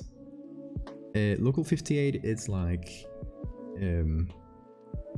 little bits of this fake TV, like local TV channel, when they like have like automatic programming and they just tell you the weather and that kind of thing, and it just gets creepier from there.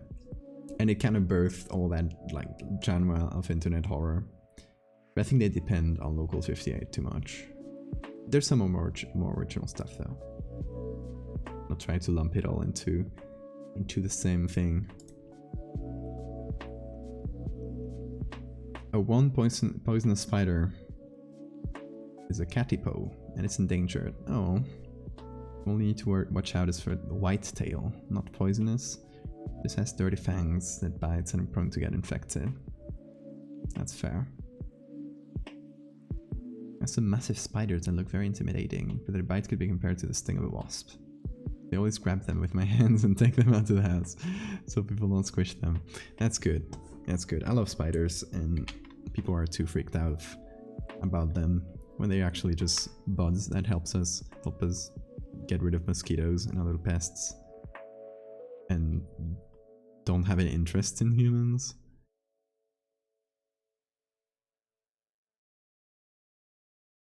We love spiders here.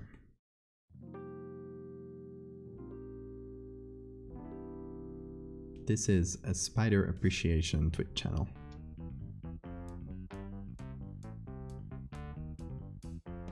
Dirty fangs, that means that they have like bacteria in their saliva that can cause infection and stuff. So it's more about the bacteria they carry than the... I tolerate the wolf spiders back home since they eat so many bugs. I don't know what a wolf spider is, but it sounds like it's big.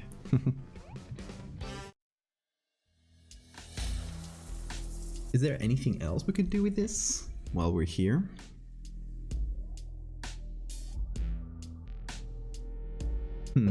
What is the lore of Big Travis here? Big Travis is our Clam-man. What is the lore behind him? Why did they turn this man into a clam? What is up with Travis? Like, okay, the prompt is called DNA Forge. It has to have something to do with DNA.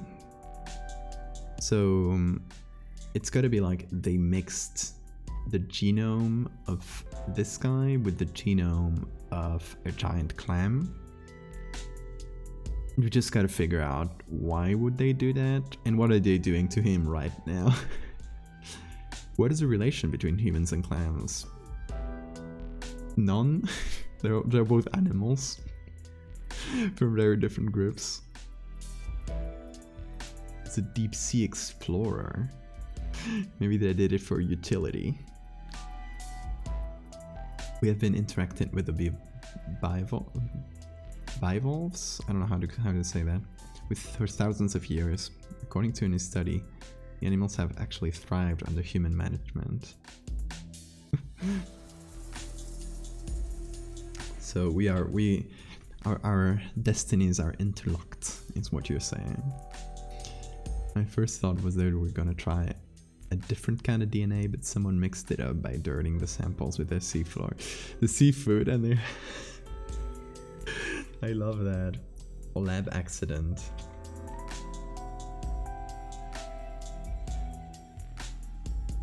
Finding new ways to manage save endangered species. I mean, that's what we talked about at first. But I don't think that could work in a realistic setting, though. You still gotta justify it from them. Buy more seafood. But then they would do it to a pig, right? If they wanted to turn pigs into clams.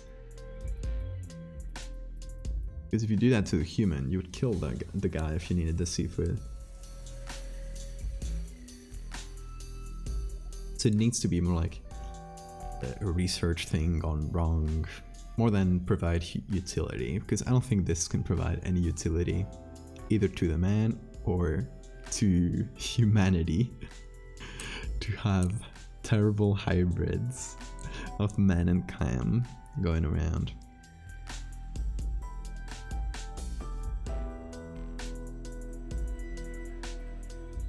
So I don't know, maybe they're so okay, do a little research.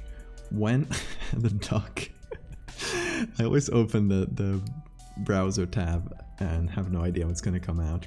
In this case it was a dog. We could do hold on.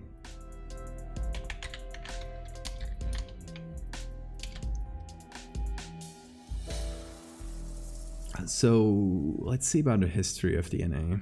Oh, that is very bright.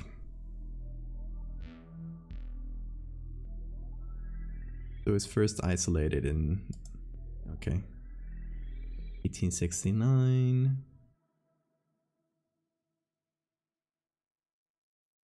So it was the 30s, 40s, and eventually Watson and Crick, I think, were the double helix structure of it, which is not too important to what we want to do. So we could set it before Watson and Crick. We could set it before the 50s. This is very bright. I saw mention of Clam-mans and came running. Hey, welcome, welcome. We're trying to figure out the lore for this Clam-man. A human pearl generator. And of course the Nazis did it. The Nazis would do that. Pearl teeth. So yeah, really, in terms of DNA history, like experiments set in like using DNA on humans could have taken place during the 30s, the 40s, and the 50s very well. So we are justified in using a black and white picture, which was I just realized I was suddenly worried about, like, oh, maybe we are using a black and white picture for something that in terms of DNA wouldn't have been possible in the age, but it would. So we are good. So maybe they injected a vector, which is what we do today for things like the RNA vaccines. You, not always, but you can insert them with a vector, which is a modified virus, which instead of carrying the DNA of the virus, carries the DNA you want to inject. In this case, Clam-man. Hey, Dog Ranch. So they created a virus containing the genes of a clam somehow, and then put that into a guy. Why not? Maybe it was a clam virus. So they were testing DNA things, and they got this virus from a clam and thought, oh, this could be useful to introduce vectors into humans and to modify their DNA. They tried to cure this guy's maybe a genetic disease or something, and they accidentally, instead of injecting him with the disease curing genes, they injected him with clam DNA. Clam, son. Instead of creating a pearl, the specimen can grow an entire human organ that would change depending on what it's fed. New human organs for transplants. They wanted to see how his body would react. Yeah, maybe it's just as simple as that. You got the T virus and the C virus that make clam.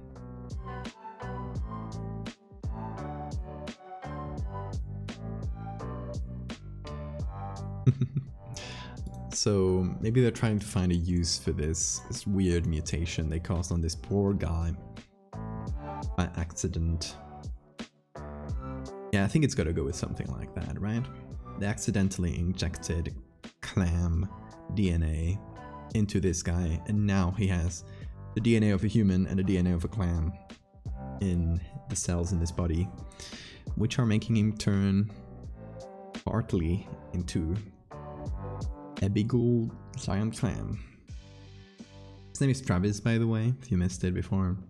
Big Travis, or Giga Travis.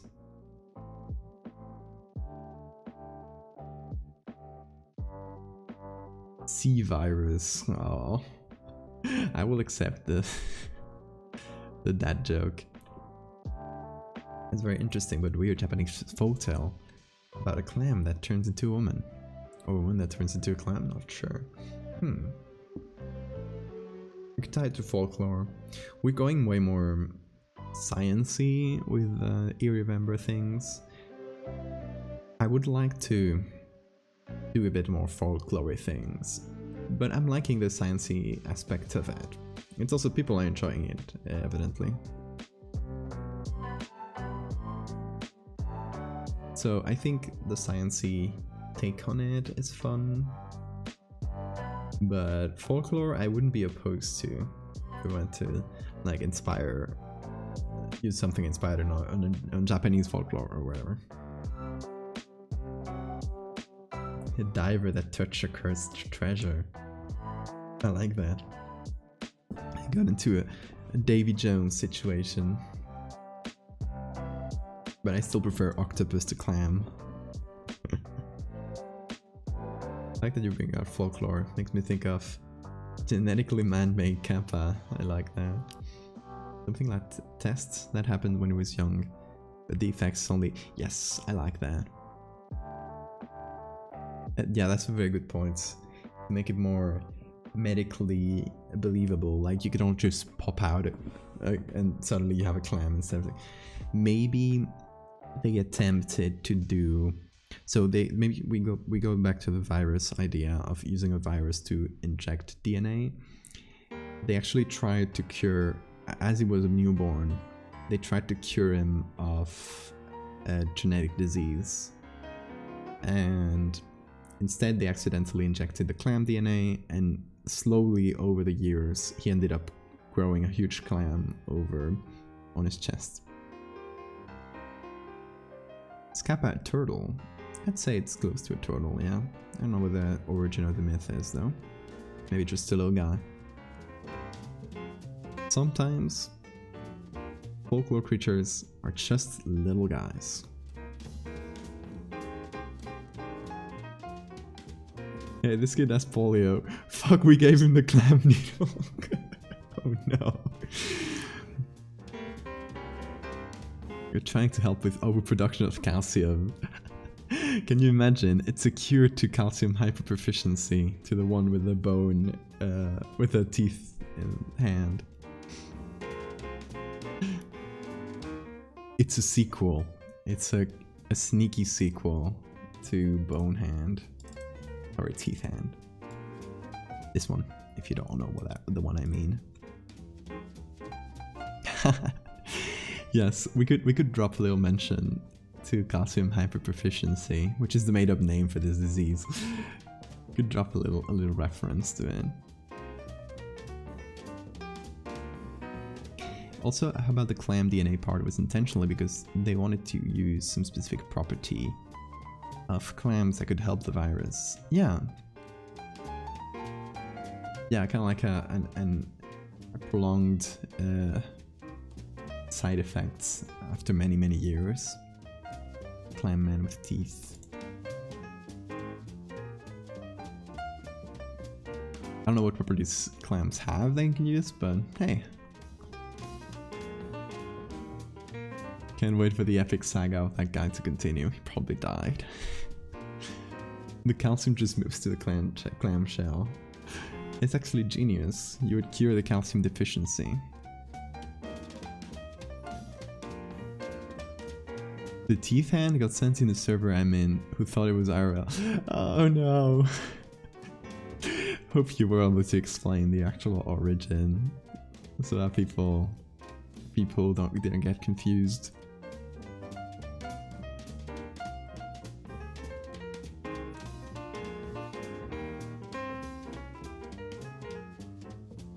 Oh, you meant the Twitter guy, but the saga of the Twitter guy. Yes, please. If the Twitter know-it-all guy appears again and starts commenting on my things, I will let everyone know, because he will be dunked on again. If he didn't learn his lesson, how many times do we have to teach you this lesson, old man?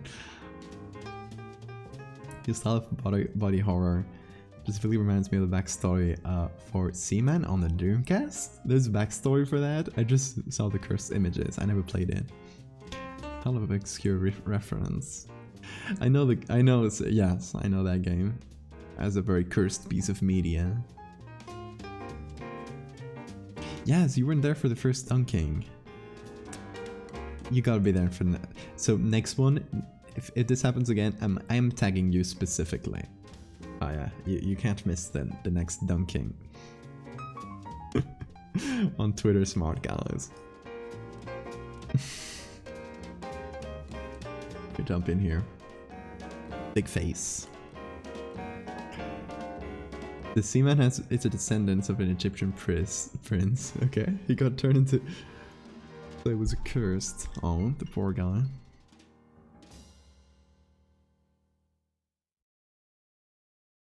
So he used to be a guy. He just used to be a dude. Some dude. Okay, so got a little notebook here. I'm just gonna mark DNA Forge as done. And I think we did a good job at it. I think this is a resounding success. I think it came out well, and it's gonna be a pretty freaky image that hopefully will creep some people out. Since we've been on a body horror kick, I bet that'll be enjoyed by many. Or repulsed. I don't know. Depends on how you take this kind of thing. We did all dunk on him though. Good. Make a whole channel on your server just to display that guy being dunked on. I would love that. If he comes back, I will. I'll make an Earth thread or something.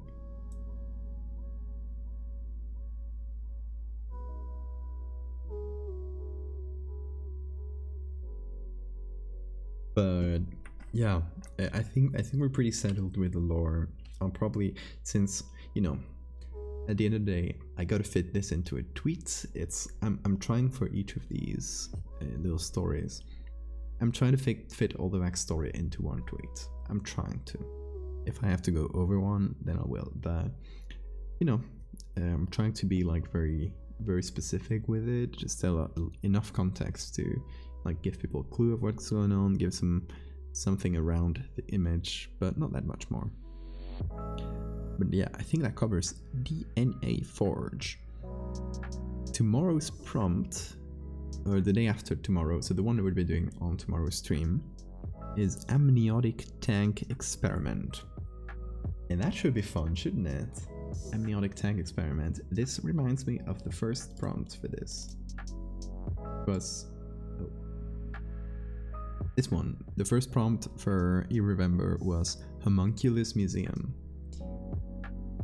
So we did some like little guys in the tank on a vat. Tank what? Amniotic tank. Like, hold on. I should have a. Well, I have this. If you see Dino Sponge with homunculi, you can see the prompt list there and see the prompt number 12. You're gonna see how it's written.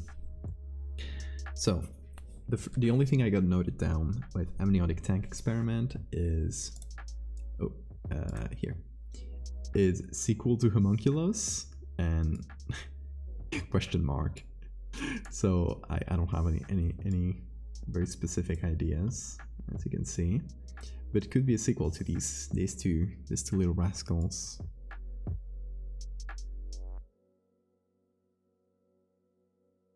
These rascals, ne'er-do-wells.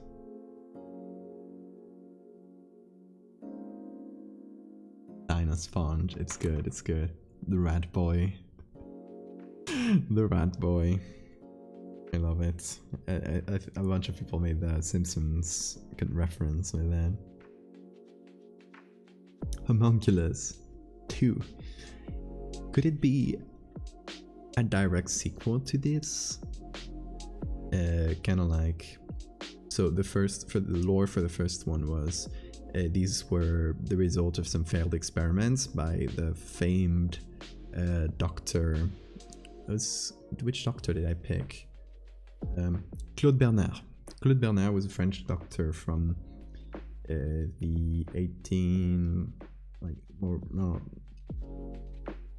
the second half of the 19th century. I don't know the years. But he's the guy that comes up with homeostasis.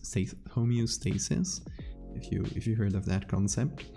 A very important doctor for the history of medicine. So I made it as if this were his like little experiments that he did on the side and never really got going anywhere, but are now stuck in a little museum in a dusty room in Paris. So that was the backstory for these two guys. What if... Oh, sorry, we found a desiccated specimen of the homunculi. So we dipped it in amniotic fluid to see what happens. Dip the rat in the Diet Pepsi, Jerry. Oh no. I like that. Kind of like they decided to keep on with the experiments. Or maybe they find... I like what Sora said with the desiccated specimen.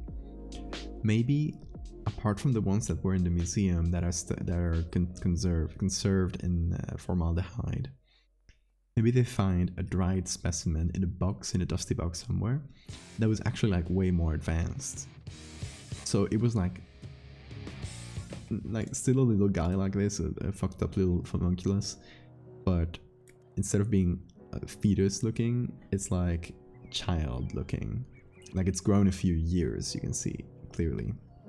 And it has hair and stuff. But desiccated, kind of like mummified, something like that. But then amniotic tank experiment doesn't really... we don't include an amniotic tank in any way in that. I like the idea though. We could go off prompt a little. Store brand soda homunculus. They decided to radiate amniotic fluid, and after some time they started to notice and little cells started appearing, growing, combining. I like it. I like they revived one of them. Mom, can we have a homunculus? We have homunculus at home. Maybe I am a homunculus for all you know. Hey, that's the reason for my weird accent and the fact that I can't sleep at normal hours. Maybe I am a homunculus. Who's to know? So, sequel to homunculus. I like this. Maybe the least surprising fact about you. Oh. Also my chat broke again in my OBS. I need to look at it here.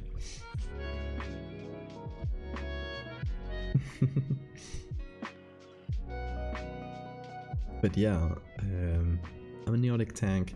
So either desiccated version of a grown-up homunculus, or revived version. Like many years later, they try to revive one of these homunculi, or recreate some of these homunculi. And we kind of make a reference to these guys. Yeah, that's an option. So something that maybe looks a bit more modern, with the amniotic tank itself featured somewhere in the edit.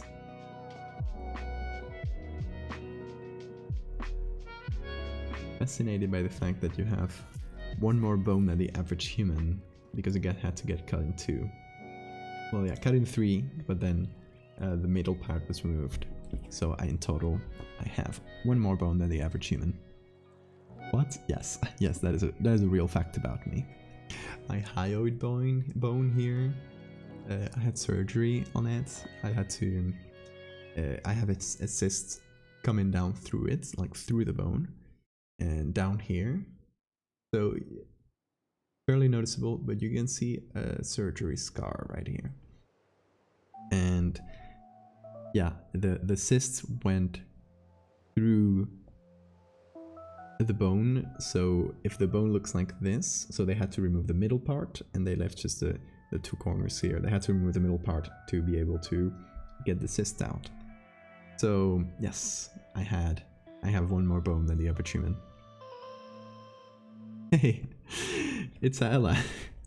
Hello, you come in and weird facts about me time. You can just divide your bones. Doctors can do that. Yeah, it's a very thin bone, so you can just cut it. It's okay. He has many other bones. I have plenty. I have plenty stored in the crates. Don't look.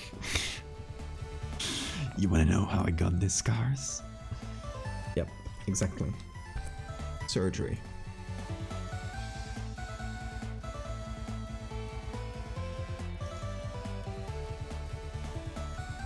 Thyroid surgery. Oh no. Your mom tricked you. I love that.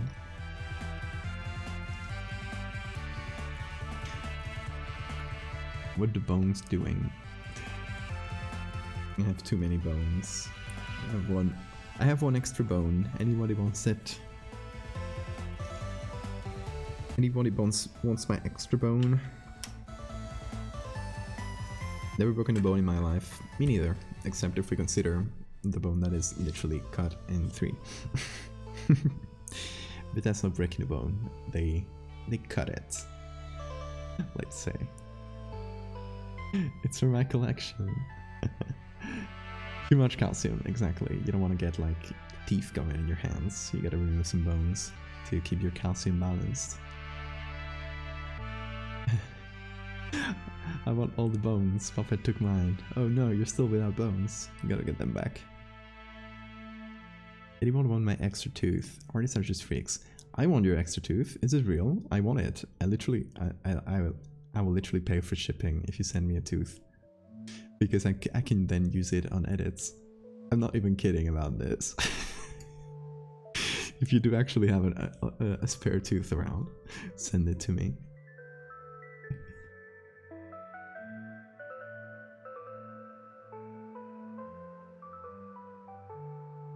Alex has one less bone than other people because 2 after the vertebrae. Got fused while growing up. Well, there you go. I got 1 more, and I got 1 less.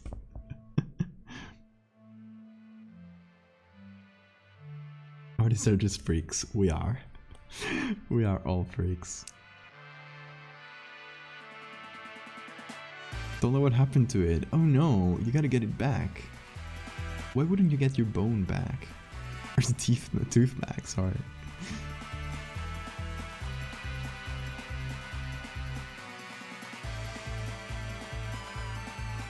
Oh my god, I love all the bone and teeth cursed facts that are popping up in chat right now.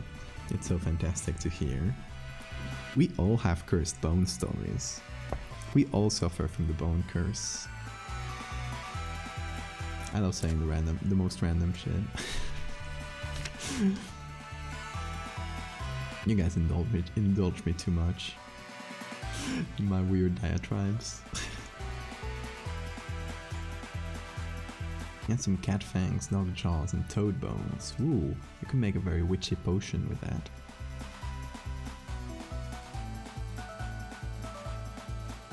I was adamant they give you back your teeth, and did they give it back? Hey, I'll buy any extra teeth you guys have lying around.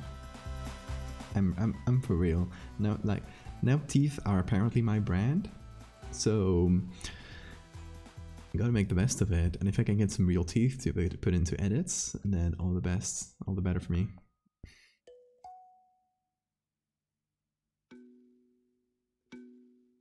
Jammies are good, yeah. There are many good jammies here.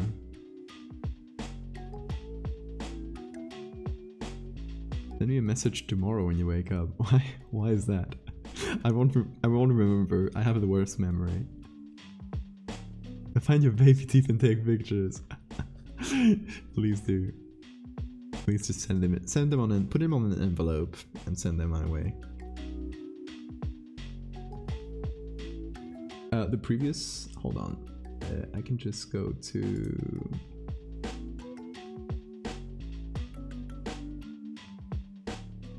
See them in my queue. Well, I'll just go back.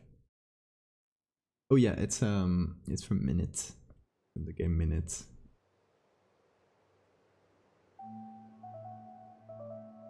We'll get you a link to the Spotify album, since it's what I got.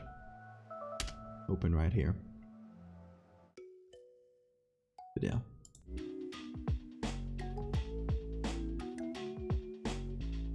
I ain't sending you my teeth. Come on. Those are my calcium deposits. I grew them myself. Okay, that is fair. That is fair, to be honest. That is fair. Those are some hard-won teeth.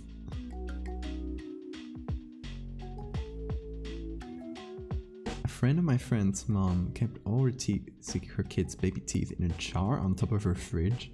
All of them. So this person, there's a person around the world somewhere that has a literal jar of teeth sitting on top of the fridge. That is fantastic.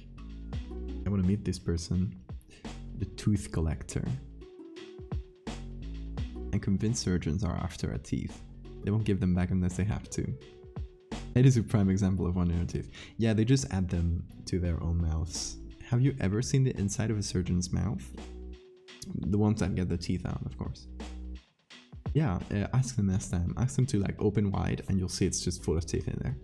From all the people there, all the teeth they're gathered over the years. It's like a trophy for them.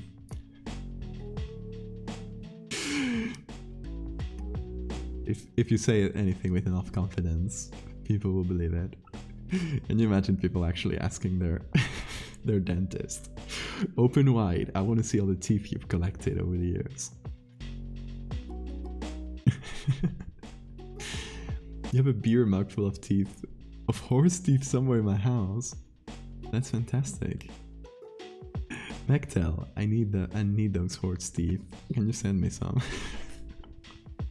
I'm here trying to gather teeth off chat. I'm the worst. Can you imagine the package delivery? Like delivering a package that's just full of teeth rattling around. Hey, you got a package coming. You see the delivery man is slightly trembling. Shaking.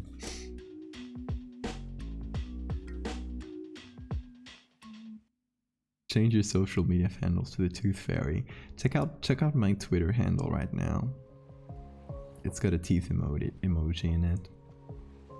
It used to be a bug emoji, but I changed it to a teeth emoji because now teeth are apparently my brand. So I leaned into it. I leaned into the meme of me being the teeth guy. Do you know any dental surgeons? Just Wayne giving a gentle nudge. I don't know any dental surgeons, unfortunately. But I will befriend. I'll find one. I'll befriend them. And I will get free teeth. If strangers will send you teeth then. Can someone edit Val's face on one of those Fairly Odd Parents' teeth? That's what I was thinking when I got a skeleton. It's a big ass box of bones. I did custom things. Where did you get a skeleton? Wait. Wait. Hold up. Are you talking a plastic skeleton or... No dentist can use lasers on your teeth? Yeah. Or UV light as well. I used to have braces.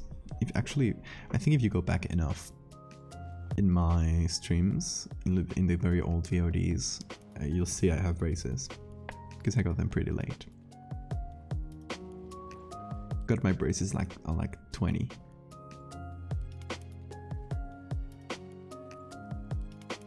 It's not real, Ed. Like doctors. You know, I can get actual bones if I want. Like as med students, like right now, yeah, maybe just because same as being a med student, just for being a doctor, I can go there. But if you're a med student, you can get permits to go to the cemetery and get like their old bones that they had. Because you got to think that we live in. It's not like in America, for example, where the settled places haven't been settled for super long. There's been people since prehistoric times. There's been people living in the same place, in the same that is now the city I would study in. So you could go to the cemetery and they just have like hyper old bones that they don't know who they belong to, and they give them out to med students and stuff.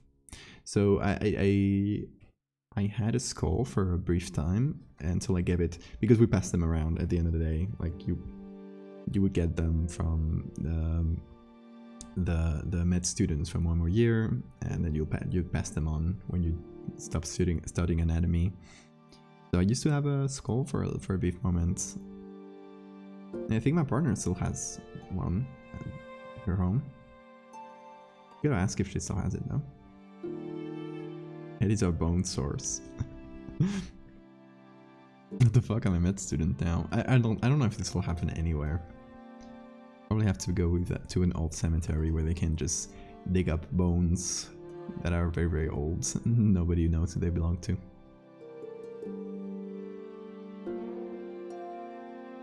I love taking care of bones. Some old dentist offices in the US were built with holes in the walls. Drop teeth down, and then those buildings got remodeled. But sometimes a hollow wall would be knocked down and it's full of old teeth. What? Is this real? Okay, now I need to go there to get myself some teeth for my edits. I want to see that. Imagine you break a wall in your home. You don't know it used to be an dentist office. You're remodeling your home. You just hit the wall with a mallet, and suddenly teeth pour out. Can you imagine that? That is an image, right? Got any teeth holes in your building? I love this. That is fantastic. Teeth behind wall. Hold on. We're putting this. We're going to the browser tab.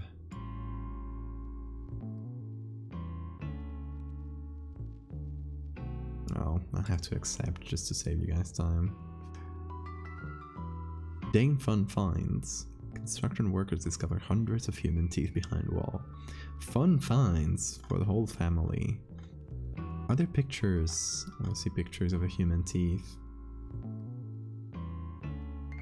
And just talk about it.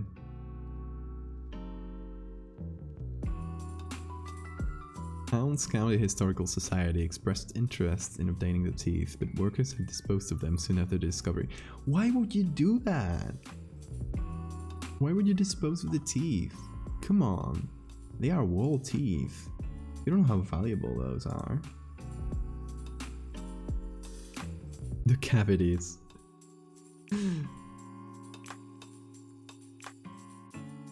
Oh, the pictures. There are the pictures that I'm showing.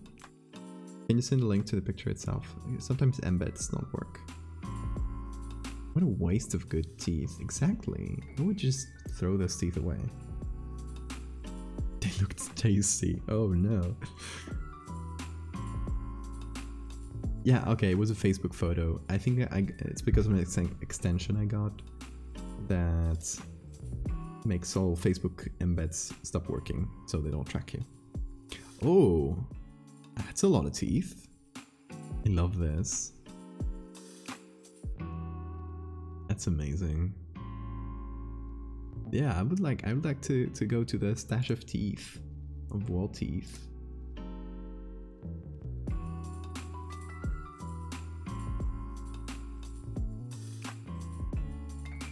Oh, even better quality.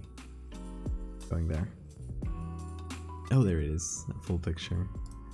That is fantastic. Look at that. Oh, well, that's just an old guy. Sorry. Amazing. The Chicago Manual of Thermodynamic Flux Induction.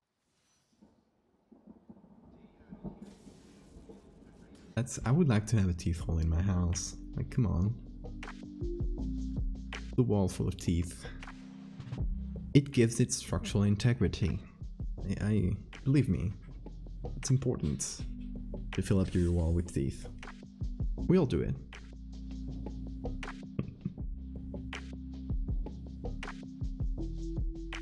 Anyway, it's getting very late. So, this is the edit we've done. We've done our Clam-man, Travis, Big Travis. I'm quite proud of it. I think it came out well. But yeah, it was a productive stream, and we had a lot of good chats, a lot of good memes. To be honest, I love a stream like this. The better types of streams, natural insulation. If we all send teeth like you requested, are you going to pull in your house? No, I'll just take pictures of them and put them in weird places. What is mouth but a teeth hole? Exactly. Deep ruminations today in chat. Adolasters, thank you for the follow.